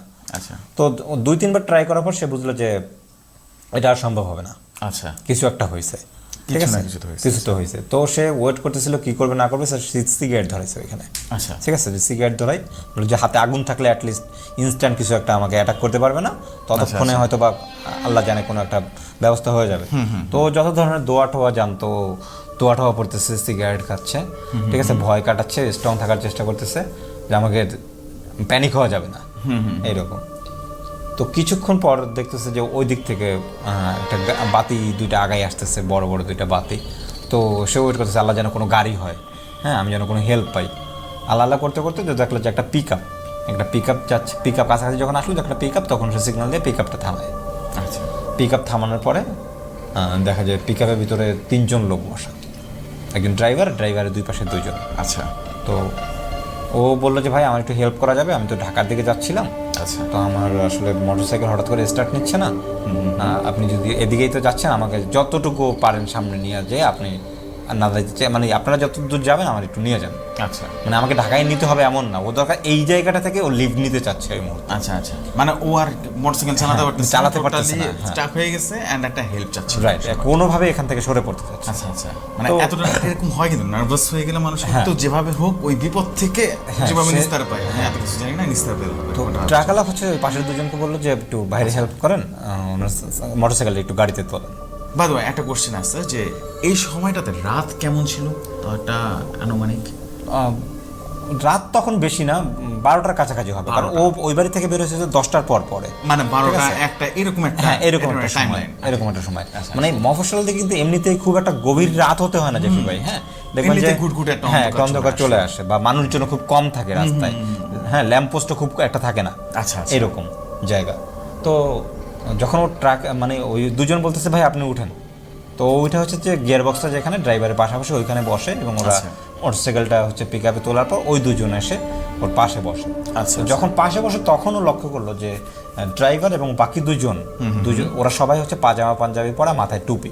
আচ্ছা আচ্ছা। এইখানটাতে ওর একটু রেয়ার কেস মনে হয় ওর কাছে যে কোনো ট্রাকওয়ালাকে সে মানে আজ পর্যন্ত পাঞ্জাবি পরে বা পাজামা পাঞ্জাবি পরা কেউ ট্রাক ড্রাইভার, হ্যাঁ, তো একটু আগেই সে একটা ভীতিকর পরিস্থিতি থেকে বের হয়েছে এবং এই ব্যাপারটা তার সাথে মনে হলো আবার নতুন করে কোনো কিছুতে পড়লাম না, তো সে নামতে চাইবে বা চেষ্টা করবে বা বলবে সেই উপায় নেই, কারণ দুই পাশে ওই দুজন লোক বসা, একজন হেল্পার আর একজন ড্রাইভার মাঝামাঝি সে বসা ড্রাইভারের পাশে।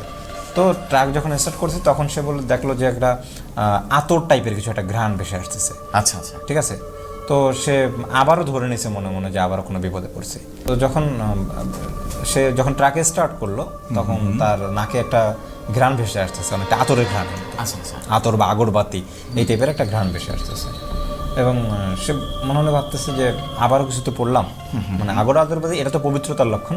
তো সে ভাবলো যে মানে কিছু জিজ্ঞেস করতেও পারতেছে না, কি বলবো, আমি তো সাইদে উঠছি, এরকম না। তো হঠাৎ করে পেছন থেকে কলেমা শাহাদাত সমস্বরে পড়ার 5-7 জন পড়ার যে শব্দ হয় একসাথে কোরআন তিলাওয়াতের মতো, এরকম শব্দ। তখন সে ভাবতেছে কি আচ্ছা আমি কি একাই শুনতেছি নাকি এরাও শুনতেছে, ব্যাপারটার সাথে যদি এরা সম্পৃক্ত থাকে তাহলে তো এরা, তারপরেও সে অনেক সাহস নিয়ে জিজ্ঞেস করে যে ভাই আমি তো মানে মনে হয় যে কোরআন তিলাওয়াত বা কলেমা পড়ার শব্দ পাচ্ছি, আপনারাও কি শুনতেছেন? এরকম মানে একটা জায়গায় যদি সেই শব্দটা হয় ট্রাক চলার সাথে সাথে তো শব্দটা গায়েব হয়ে যাবে, তো সেটা হচ্ছে না, মানে সে সমান ভলিউমে শুনতেছে। তখন বলতেছে হ্যাঁ ভাই ওই যে ট্রাকের পিছনে তো আমরা তো আসলে কবরস্থানের প্রথম গেটের দিকে যাচ্ছি, আমাদের ট্রাকে মানে পিক আপে একটা লাশ আছে, কবরস্থানের দিকে যাচ্ছে। হ্যাঁ বলছে যে একটা লাশ আছে, আমরা মূলত লাশটা দাফন করতে যাচ্ছি। এতক্ষণে ও হচ্ছে একটু রহস্যের বোধহয় কিনারা পাইলো যে ও আচ্ছা এই জন্য সবাই পাজামা পাঞ্জাবি পরা, টুপি পরা, বা পেছনে তাকাইয়া যে একটা ছোট উইন্ডোর মতো একটা গ্লাস থাকে ট্রাকের ওখানে, তো ওটা দেখা যায় হ্যাঁ পেছনে একটা কফিন, সেখানে ওই রোগীরা হয়তো আত্মীয়রা হবে, রোগীর না লাশের হচ্ছে আত্মীয়রা হবে, তারাও কয়েকজন বসা। তো তারাই মূলত কলেমা পড়তেছিল আর ওখান থেকেই হচ্ছে আতর বা আগরবাতির ঘ্রাণটা আসতেছে। তো সে একটু রিল্যাক্সড হয়ে বসছে, যাক এটা আমি যেটা ভাবতেছি দুশ্চিন্তার কোনো কারণ নাই। আচ্ছা, তো এরপর হচ্ছে যে তারা যায় সেকেন্ড গেট অতিক্রমণ, ফার্স্ট গেটের কাছাকাছি আসে, ট্রাক থামার পরে হচ্ছে যে সবাই নামে, ও স্বাভাবিকভাবে একা বসে থাকবে, ও হচ্ছে ট্রাক থেকে নামে দাঁড়ায়, ওরা দেখতেছে যে কফিন নামে, শুধু ওর মোটরসাইকেলটা হচ্ছে পিক আপে, কফিন নামে সবাই নামার পরে ভিতরে নিয়ে যাওয়ার পরে ওরা বলতেছে যে এইখানে আর একবার হচ্ছে যে কবরস্থানে যারা ওখানে সবসময় সৎকারে থাকে, তো এরা কয়েকজন নতুন লোক থাকবে, তো এইখানে হচ্ছে যে এদের নিয়ে হচ্ছে আর একটা জানাজা হবে কবরের সামনে, যেখানে ওনাকে দাফন করা হবে, ওখানে একটা জানাজা হবে। তো ওরা নিয়ে যাচ্ছে, তখন ওই যাওয়া ওদের সঙ্গে কেউ একজন এসে ওরা বলতেছে যে ভাই আপনি কি মুসলমান? তো বলতেছে হ্যাঁ ভাই কেন? তো বলতেছে না মানে আমরা যে লাশ নিয়ে আসি উনিও একজন মুসলিম, তো একজন মুসলিম হিসেবে একজন মুসলিমের জানাজা শরীক হওয়া উচিত আমাদের। আচ্ছা, তো আপনি আসেন সমস্যা না থাকলে। না ভাই কোনো সমস্যা নেই, মানে এই ব্যাপারটা তোকে অ্যাভয়েড করা যায় না, একজন মানুষ মারা গেছে, ঠিক আছে চলেন। তো ওর একটু এখানে খটকা লাগতেছিল যে মোটরসাইকেলটা গাড়িটা একা রেখে যাবো, মানে কত রকমেই তো ফন্দি হতে পারে, ঠিক আছে। তো কিন্তু ব্যাপারটা এমন যে এখানে এই ব্যাপারটা সে উপস্থাপনই করতে পারতেছিল না। তো স্বাভাবিকভাবে ওদের সাথে সে সম্মিলিত হয়, এখানে আর একবার জানাজা হয়। তো জানাজায় যেটা ও লক্ষ্য করে সেটা হচ্ছে যে তাকবীর বা সমস্যা আল্লাহু আকবার বলা কোনো ভলিউমে হয় না, শুধু হাত ইশারা করতেছে, মানে কেউ কোনো উচ্চ স্বরে না, কিন্তু জানাজার নামাজ পড়া হচ্ছে এরকম। তো বাকিদেরকে ফলো করে ও ওই যা করতেছে ও তাই করতেছে। তো এর আগে যেটা হয় যে আমরা এমনিতে যখন তানাজা পড়ি জানি যে আমরা জোরে আল্লাহু আকবার বা সামি আল্লাহু লিমান হামিদা এগুলি পড়ি, তো এখানে কোনো দোয়াটা ওইভাবে মানে ভলিউমে পড়া হচ্ছে না, তো ওর দোয়াগুলিও পড়তেছে। তো ও মনে মনে দোয়া পড়তেছে এবং জানাজা যখন শেষ তখন হচ্ছে যে মানে যিনি পড়াচ্ছিল ওদের মধ্য থেকে একজন জানাজা পড়াচ্ছিল, তো উনি লাশের কাছে গিয়ে লাশের মুখটা খুলে, মানে কাপড়টা মুখের কাছ থেকে যেটা বাঁধন থাকে ওটা খুলে ফেলে। খুলে ফেলে সবাইকে উদ্দেশ্য করে বলে যে শেষবারের মতো কি কেউ হচ্ছে লাশের মুখটা বা মুদ্দার বলে, হ্যাঁ এই মুদ্দারের মুখটা শেষবারের মতো কেউ দেখতে চাইলে দেখে রাখতে পারবেন, আর তো সুযোগ নেই। হ্যাঁ এই অবস্থা। তো অনেকেই হচ্ছে যাদের মধ্য থেকে 2-1 গিয়ে শেষবার দেখতেছে, আফসোস করতেছে এইভাবে আমাদের সবাইকে চলে যেতে হবে। তো ওর কাছে একজন এসে বলে যে ভাই আপনি দেখলে একবার দেখতে পারেন, মানে ও চাচ্ছিল না এই জন্য যে ওর তো আসলে কেউ না, ও দেখেও কি করবো, তো চিনবেও না এই জন্য। তো বলার পরে ও ভালো যে দেখি একটা লোকের জানাজা পড়লো, মানুষ চলে গেল, তো ওইটা থেকে ও যায়। এইখানেই হচ্ছে একটা শক মোমেন্ট যে ও যখন লাশের দিকে তাকায়, মানে আমরা আয়নায় তাকাইলে যেমন নিজেকে দেখতে পাই, ও দেখতে পাচ্ছে ওর মুখটা, জাস্ট চোখটা বন্ধ, ওর মুখটা, এবং ওর পশম দ্বারা যে ওদের পড়ে যেতে পারতেছে, এবং মানে তখনই ও নিজেই নিজেকে দেখতেছে, নিজেকে, হ্যাঁ ও ভাবছে এই মানে হ্যালুসিনেটর তো একটা লিমিট থাকে বোধ হয়, ঠিক আছে, কিন্তু ও নিজেই নিজের লাশটা মানে দেখতেছে। ও কি ওর জানাজা পড়লো যে এইরকম করে ও হচ্ছে ডান বাই তাকাবে, তখন হচ্ছে যে পাশে ওরা সাথের যে 8-10 জন ছিল সকলে সমস্বরে একসাথে মানে একটা ভয়ঙ্কর হাসি, এবং দ্যাটস মোমেন্টে ও বুঝতে পারে যে আই এম ফিনিশড, মানে ওকে ধরে ফেলছে, ওরা ধরে ফেলছে, আর নিস্তা নেই। এবং সেটা স্টার্টিংটাও সে কাউন্ট করে ফেলছে যে ওই কবরস্থানের ওখান থেকে যে বলছিল যে তুই বিপদে পড়লে ওখানেই কিন্তু আমার চলে আসছে একটা কোনো না কোনো মাধ্যমে, কোনো মাধ্যমে, মানে এটারই একটা পার্ট। তো সেটা করার পর সে কি করলো যে মানুষ তো আসলে যখন এটাও জানে যে আমার মৃত্যু নিশ্চিত, তারপরে কিন্তু শেষ মুহূর্ত পর্যন্ত সে বাঁচার চেষ্টা করে। তো এটাই বোধহয় ভাগ্য ছিল যে ও তখন হচ্ছে অজ্ঞান হয়ে যায় না, বা অথবা অজ্ঞান হয়ে গেলেও বোধহয় ভালো ছিল, আই ডোন্ট নো। তো ওখান থেকে দৌড় দেওয়া শুরু করে। আচ্ছা, এবং ও যখন দৌড়ায় প্রায় 15 থেকে 20 কদম সামনে চলে গেল, ওর কাছে মনে হচ্ছে যে পেছনের লোকগুলি ওরা ধরে ফেলছে বোধহয়, ওর কাঁধের উপরে বোধহয় কারো হাতের স্পর্শ পাচ্ছে। বাট সে যখন পেছনে তাকায় দেখে যে ওরা যেখানে দাঁড়ানো ছিল আদৌ সেখানে দাঁড়িয়ে আছে, বাট সেখানে দাঁড়িয়ে হাসতেছে। আবার সে সামনে তাকাচ্ছে, আবার মনে হচ্ছে তারা ছুঁয়ে ফেললো। এরকম 2-3 বার ঘটার পরে সে কিছু একটার সাথে হোঁচট খেয়ে পড়ে যায়। যখন আবার উঠতে যায় তখন সে মানে এটা বুঝতে পারে যে সে আসলে কোনো সমতল জায়গায় পড়ে নাই, সে একটা খোঁড়া কবরের ভিতরে পড়ছে, মানে এসে চারদিকে দেয়াল, এবং সে যখন ওইখান থেকে ওঠার চেষ্টা করতেছে তখন দেখলো ওই লোকগুলি তার কবরের চারদিক ঘিরে ফেলছে, সবার হাতে এক মুষ্টি করে মাটি, ঠিক আছে, মানে ওকে জীবিত মাটি দেওয়ার মতো অবস্থা। এরপরে আর ওর সেন্স ছিল না। তো এরপরে যেটা হয়েছে জেফরি ভাই, সেটা হচ্ছে যে ওইখানের স্থানীয় কিছু লোকজন 2 দিন বা 3 দিন পর, অর্থাৎ রবিবার আমরা যখন নেক্সট এক্সাম ছিল ওই দিন হচ্ছে ওর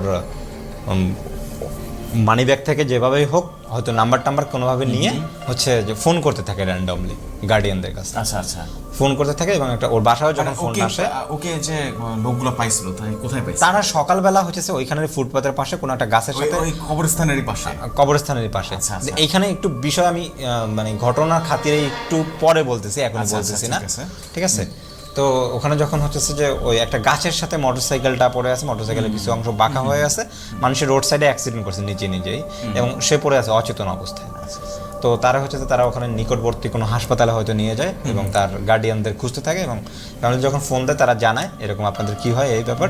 তো তারা চলে যায় পর ওখানে 3 দিন হাসপাতালে থাকার পরে, আমার হাসপাতালটার নাম মনে নাই, তো নিয়ে আসে বাড়িতে নিয়ে আসার পর যখন সুস্থ হয়, মোটামুটি সুস্থ হয়, কথা বলতে পারে, তখন হচ্ছে যে কি হয়েছিল এই ঘটনা, মানে কিভাবে অ্যাক্সিডেন্ট করলো এই ঘটনা যখন জানতে চাই, তখন সানি এতটুকুই বলতে পারে যে ওই যখন ওকে চারদিক থেকে ঘিরে ফেললো, মনে হচ্ছে মাটি দেবে সবার হাতে মুষ্টি, এরপরে আর ওর কিছু মনে করতে পারতেছে না, ও আর কিছু জানে না। মানে পুরো জিনিসটা যত কিছু ঘটছে ওর সাথে, ওটা ওর ফ্যামিলিকে জানায় ও, হ্যাঁ, যে এই ফ্যামিলির মাধ্যমে, হ্যাঁ, ওর মার কাছ থেকে আমি ঘটনাটা জানি, যে ও এই পর্যন্ত বলতে পারছে, এরপরে কি হয়েছে ও নিজেও নাকি জানে। দ্যাটস ওয়াই আপনার ও ওই দিন পরীক্ষায় আসতে পারে নাই, পরীক্ষা মিস হয়েছিল, ওই একটা রিজনে। হ্যাঁ, এবং যেটা বলতেছিলাম যে একটা বিষয় বা একটা কথা আমি ঘটনার স্বার্থেই একটু পরে বলছি, সেটা হচ্ছে ওরা যখন যায় এবং দেখতে পায় যে ওইখানে আশেপাশে মানে ওই কবরস্থানটা তো এরকম কোনো ঘটনা যে গত রাত্রে কাউকে মাটি দেওয়া হয়েছে কিনা,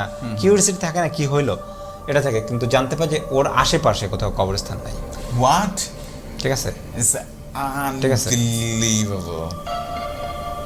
এখন কোনো কারণে মানে আমরা তখন ইনস্ট্যান্ট যেটা ভেবে নিয়েছিলাম, মানে ফ্রেন্ড সার্কেলরা, মানে ওই একটু যে কারণে আমি ঘটনা শুরুতেই বলছিলাম যে ওর সাথে একটু মিশতাম না, বা অন্যান্য ফ্রেন্ডদের সাথে যে সখ্যতা ছিল এটা ওর সাথে ছিল না, সেটার পিছনে একটা রিজন ছিল, ড্রাগ অ্যাডিক্টেড ছিল ওই এজেই, ঠিক আছে। এবং আমরা ধারণা করতেছিলাম যে সেই দিন হয়তো সে কিছু খাইছে, মানে উল্টাপাল্টা হয়তো কোনো নেশা নিছে, এবং সে ওই অবস্থায় ড্রাইভ করতেছিল, তার সাথে সে কোন সিনের মধ্য থেকে আসছে সেই অবস্থায় ড্রাইভ করতেছিল অ্যাক্সিডেন্টলি, বা আদৌ এটা তার হ্যালুসিনেশন কিনা বা ওই ঘটনা অ্যাক্সিডেন্টটাকে যুক্তি দাঁড় করাতে বলতে গিয়ে তার কোনো বানানো ঘটনা কিনা আই ডোন্ট নো, ঠিক আছে। আচ্ছা, কিন্তু এমন হচ্ছে যে সে অনেকদিন সুস্থ হয়ে যাওয়ার পরেও সে অনেকদিন বেড রেস্টে ছিল এবং সে রাতে একা ঘুমাইতে পারতো না। তো সেইখান থেকে আমরা পরবর্তীতে বিলিভ করছি যে হ্যাঁ কিছু একটা ঘটছে, সেটা সত্য না হলেও ওর সাথে ঘটছে, সেটা কল্পনায় ঘটুক কীভাবে ঘটুক, মানে সব ঘটনার তো আসলে ব্যাখ্যা থাকে না, অনেকভাবে আমরা ধরে নিতে পারি। তো এই ছিল জাসিবের দ্বিতীয় ঘটনা। ও মাই গড। মনির ভাই, আমি একটা জিনিস বলবো যে আসলে এটা আমরা ছোটবেলা থেকে শুনে এসেছি যে এরকম যাত্রা পথে যদি কোনো বাধা বিপত্তি বা এরকম যদি কোনো ইনসিডেন্ট ঘটে যে বাম দিক থেকে অথবা ডান দিক থেকে ঠিক মনে নাই, যে বিড়াল গেলে বা কালো কোনো বিড়াল যদি যায় তাহলে এটা খুবই অশুভ একটা সংকেত হিসেবে দেখা হয়। সো এটা আমি আগে বিলিভ করতাম না, বাট আপনার ঘটনা শোনার পর আমার কাছে মনে হচ্ছে যে না, I can connect that thing, যে আসলে এরকম কিছু ঘটে, এমনই কিছু ঘটে যেগুলোর এক্সপ্লেনেশন আমরা কেন হয়তো বা কেউই কখনো দিতে পারে না। এগুলাকে আনএক্সপ্লেইনড মেমোরি বলা হয়, বা এগুলাকে বলা হয় ভৌতিক কোনো ইনসিডেন্ট বা ভৌতিক কোনো বিষয়। আর এই জন্যই হয়তো বা আমাদের আজকের এই প্রোগ্রামটি লঞ্চ করা হয়েছে, ভৌতিক কথা, এবং আমাদের সমস্ত বিষয় এই ভৌতিক কথা নিয়ে। দর্শক, আপনাদের কাছে কেমন লেগেছে এই ঘটনাটি অবশ্যই আমাদেরকে কমেন্ট করে জানাতে ভুলবেন না। আমাদেরকে কমেন্ট করতে খুবই সহজ বিষয় হচ্ছে, ইউটিউব থেকে আপনি কমেন্ট করতে পারেন, এবং আপনার যদি ভালো লেগে থাকে আমাদের এই এপিসোডটি অবশ্যই লাইক দেবেন। আপনাদের কাছে রিকোয়েস্ট থাকবে আপনারা শেয়ার করবেন আমাদের এপিসোডটি এবং মানুষের কাছে পৌঁছে দেবেন আমাদের ভৌতিক কথার এই ইউটিউব চ্যানেলটিকে, যেন আমরা আরও বেশি বেশি আপনাকে ভয় দেখাতে পারি, রোমাঞ্চিত করতে পারি এবং বিনোদন দিতে পারি। আমরা কথা বাড়াবো না, আমাদের নেক্সট ইমেইলে চলে যাব, কিন্তু যাওয়ার আগে কিছু কথা বলতে চাই। তা হলো মনির ভাই, আমাদের আপনি তো নিশ্চয়ই জানেন যে এখন কোভিড-19 জন্য অনেকে স্টুডিওতে আসতে পারে না। হ্যাঁ, আমরা তো দেখেছি, এবং স্টুডিওতে আসতে পারলেও বা তারা টাইম করে উঠতে পারে না। যে সময়টাতে আসে সেই সময়টাতে দেখা যায় যে আমাদের লাইভ টেলিকাস্ট বা লাইভ ব্রডকাস্ট হচ্ছে না। সো দ্যাটস ওয়াই আপনার কাছে আমার রিকোয়েস্ট থাকবে যে আপনার কাছে নিশ্চয়ই আরও কিছু ঘটনা আছে। আপনি আমাকে এপিসোড শুরুতে বলছিলেন যে আপনার কাছে লট অফ এক্সপিরিয়েন্স আপনার কাছে আছে যেগুলো আপনি শেয়ার করতে চান, বাট আমাদের পক্ষে তো আর এক এপিসোডে সম্ভব না। সো মনির ভাই, আমি আপনার কাছে রিকোয়েস্ট করবো, আমাদের যে আগামীকালের যে শো, আপনি যদি কালকে শোতে আমাদেরকে একটু টাইম দেন, আমার মনে হয় খুব ভালো হবে। কারণ আপনি নিশ্চয়ই জানেন যে আসলে সবাই আসতে পারবে না, হয়তো বা কিছু মেইল আমরা পাবো, মেইল পড়বো, কেউ আসতে পারলে তো আলহামদুলিল্লাহ, আর যারা আসতে পারবে না, সো আমাদের একটা অনুপস্থিতি বা একটা গ্যাপ কিন্তু থেকে যাবে মনে ভাই।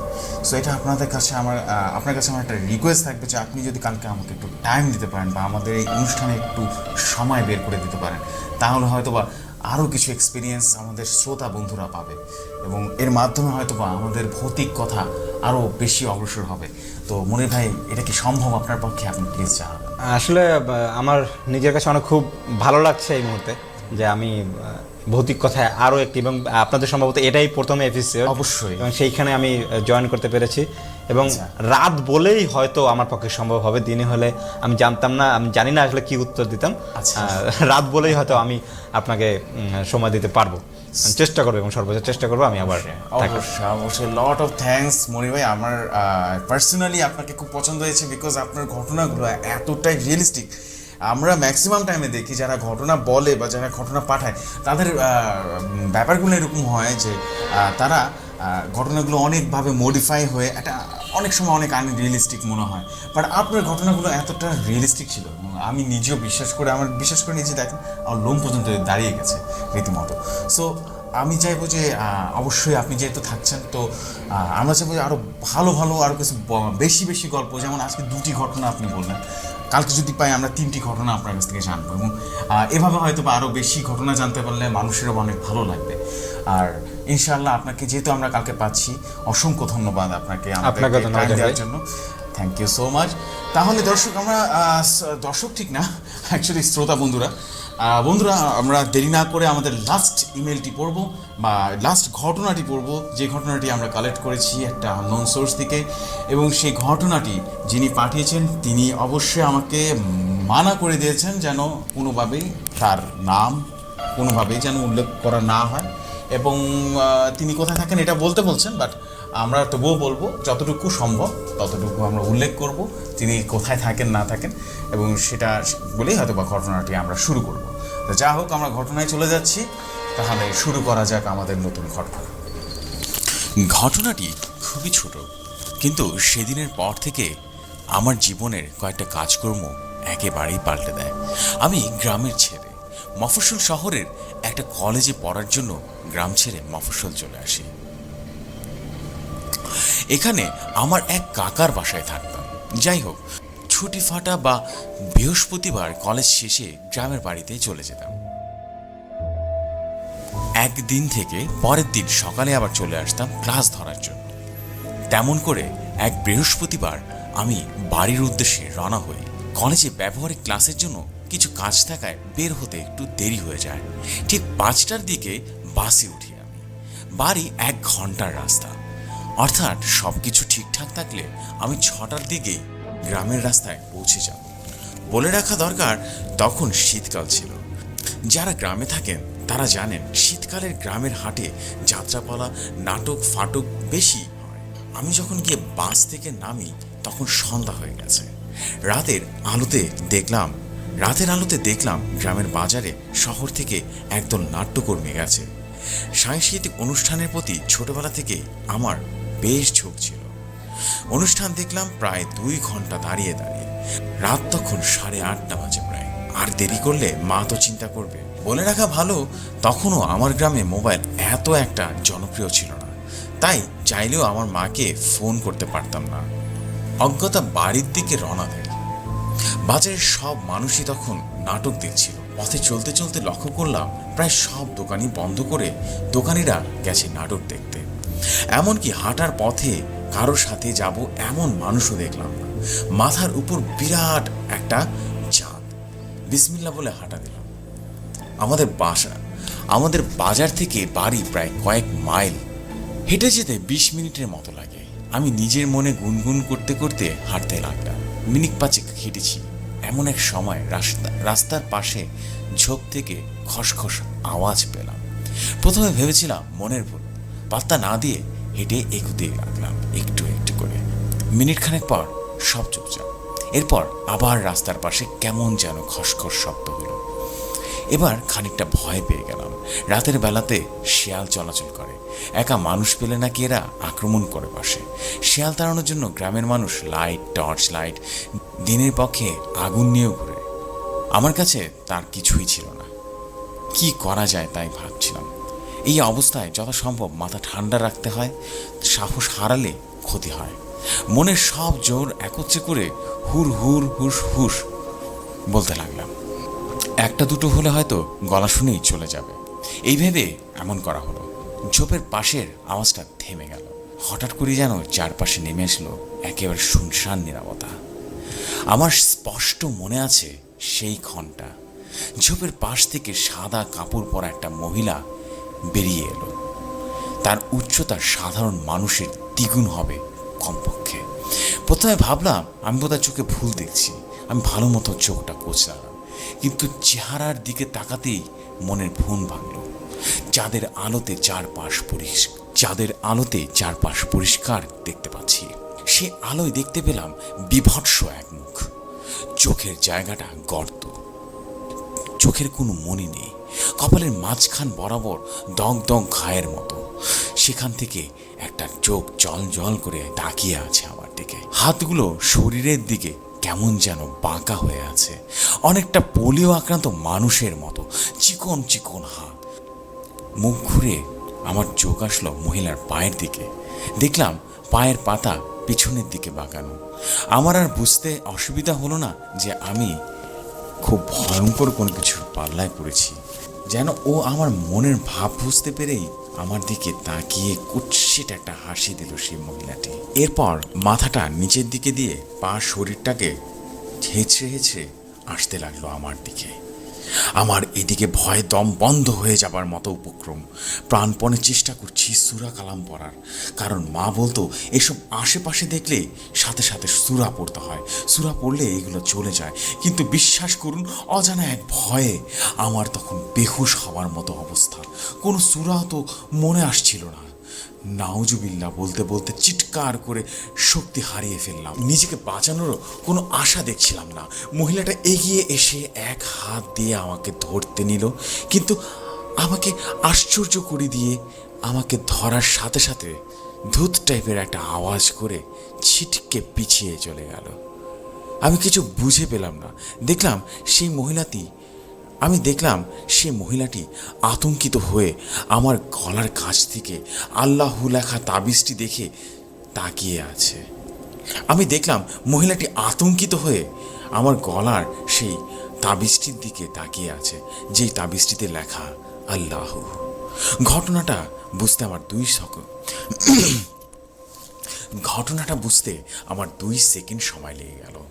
বুঝতে পারলাম আল্লাহর নাম দেখে সে আমাকে ধরতে পারছে না।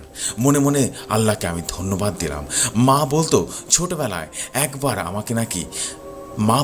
ছোটবেলায় নাকি আমাকে জিনে নিয়ে যাওয়ার উপক্রম করেছিল। তারপর থেকেই আমার গলায় এই তাবিজটি থাকতো, আমি কখনো খুলতাম না। এই ফাঁকে হঠাৎ দূরে কিছু মানুষের আওয়াজ শোনা গেল। তাকিয়ে দেখলাম টর্চ লাইটের একটা আলো যেন আমার দিকে আসছে। আমি লোকগুলোর দিক থেকে দৃষ্টি সরিয়ে এনে মহিলাটির দিকে তাকালাম। আমার দিকে আগুন চোখে তাকিয়ে আছে সেই মহিলাটি, আর বলল, আজকে বেঁচে গেলি, পরের দিন দেখবো তোকে কে বাঁচায়। এই বলে আমার চোখের সামনে সেই কুণ্ডলি বাঁকিয়ে দিয়ে একটি সাদা ধোঁয়ায় পরিণত হলো। আমি আর সহ্য করতে পারছিলাম না, জ্ঞান হারালাম। যতদূর শুনেছিলাম, বাজার থেকে নাটক দেখে ফেরার পথে কিছু মানুষ আমাকে দেখে সেই রাতে আমাকে আমার বাসায় পৌঁছে দেয়। আমি প্রায় 4-5 দিন অচেতন হয়ে বাসায় পড়েছিলাম। সেই সময় নাকি প্রতি রাতে আমার বাসার চালে প্রচুর পরিমাণ ঢিলের আওয়াজ হতো। কে বা কারা এক নাগারে ঢিল দিত। বাসার পাশের বাগানে গাছপালা ভাঙার আওয়াজও পর্যন্ত পাওয়া যেত। আমি এই সময় প্রচণ্ড দুর্বল হয়ে পড়ি। স্বাস্থ্য ফিরে পেতে আমার প্রায় 2 মাস সময় লাগে। তবুও এখন আল্লাহর রহমতে অনেক সুস্থ আছি। ঘটনাটি যদি ভালো লাগে তাহলে পড়ে শোনাবেন। আমি স্টুডিওতে আসতে পারছি না, তবে জেফরি ভাই, আপনাকে আমার অনেক ভালো লাগে, তাই আমি যদি পারি তাহলে আরও বেশি বেশি করে ঘটনা পাঠাবো, এবং সাথে ভৌতিক কথা টিমকে অনেক অনেক সালাম জানাই এবং অনেক অনেক শ্রদ্ধা জানাই। বন্ধুরা, কেমন লাগলো আজকের প্রথম এপিসোডের ঘটনাগুলো এবং এক্সপিরিয়েন্সগুলো? অবশ্যই আমাদেরকে কমেন্ট করে জানাতে ভুলবেন না। এবং আপনি যদি আমাদের চ্যানেলে নতুন হয়ে থাকেন তাহলে অবশ্যই সাবস্ক্রাইব করে দেবেন। সাবস্ক্রাইব করতে কিছুই না, আপনারা জাস্ট ওই সাবস্ক্রাইব বাটনে ক্লিক করবেন এবং সাথে থাকা বেল আইকনটি ক্লিক করে দেবেন। তাহলে আমরা নতুন কোনো ভিডিও যখন বা নতুন কোনো এপিসোড লঞ্চ করব, সেগুলো আপনাদের কাছে নোটিফিকেশন আকারে চলে যাবে এবং সর্বপ্রথম শ্রোতা হিসেবে হয়তো বা আপনাকেই পাবো। তো যাই হোক বন্ধুরা, আমাদেরকে আজকে বিদায় নিতে হচ্ছে। বিদায় নেওয়ার আগে ঠিক আগের মতনই আমি আবারও বলে দিচ্ছি, আপনাকে আমাদের সাথে কমিউনিকেশন করতে হলে আপনাকে যেটা করতে হবে সেটা হলো ইমেইলে গিয়ে আমাদের ডেসক্রিপশন বক্সে দেওয়া ইমেল অ্যাড্রেসে আপনার নাম, ঠিকানা এবং আপনার ঘটনা বর্ণনা অবশ্যই সংক্ষেপে বা যতটুকু পারেন ততটুকু বর্ণনা করবেন এবং এরপর আমাদের পাঠিয়ে দেবেন। অবশ্যই অবশ্যই অবশ্যই নাম, ঠিকানা এবং ফোন নাম্বার দিতে ভুলবেন না। আপনার একটি ঘটনা আমাদের জন্য অনেক বেশি ইম্পর্ট্যান্ট, বিকজ আপনাদের মতো শ্রোতা আছে বলেই আমরা আছি এবং আপনারা থাকবেন বলেই আমাদের এই শোটি চলবে। আপনারা যেদিন থাকবেন না সেদিন হয়তো আমাদের শোটি বন্ধ হয়ে যাবে। যাই হোক, আমরা বেশি কথা বাড়াবো না, তাহলে আপনারা পাঠিয়ে দেবেন। এবং ইমেল স্টোরিটা আমি আবারও রিপিট করছি, তা হলো BHOUTIKSTORIES, অর্থাৎ ভৌতিক stories@gmail.com। যাই হোক, ভৌতিক স্টোরিজ gmail.com আপনি অবশ্যই ঘটনা পাঠাবেন। এতক্ষণ আমাদেরকে সময় দেওয়ার জন্য এবং এতক্ষণ ধরে আমাদের ঘটনাগুলো শোনার জন্য অসংখ্য ধন্যবাদ। আজকে ভৌতিক কথার এপিসোড 1 শেষ করতে যাচ্ছি এবং এর সাথে বিদায় নিচ্ছি। আমি জেফরি খান। সবাই অনেক ভালো থাকবেন। আগামীকাল অবশ্যই আমি আবারও ফিরে আসতেছি আপনাদের কাছে নতুন একটি এপিসোড নিয়ে, নতুন কোনো ঘটনা নিয়ে এবং নতুন কোনো গল্প নিয়ে। যাই হোক, সবাই ততক্ষণ পর্যন্ত ভালো থাকবেন, সুস্থ থাকবেন, অবশ্যই নিরাপদে থাকবেন। তাহলে কালকে রাত ঠিক 11:30টার সময় আবারও দেখা হচ্ছে আপনাদের সাথে। আল্লাহ হাফেজ, খোদা হাফেজ, ফি আমানিল্লাহ, আসসালামু আলাইকুম।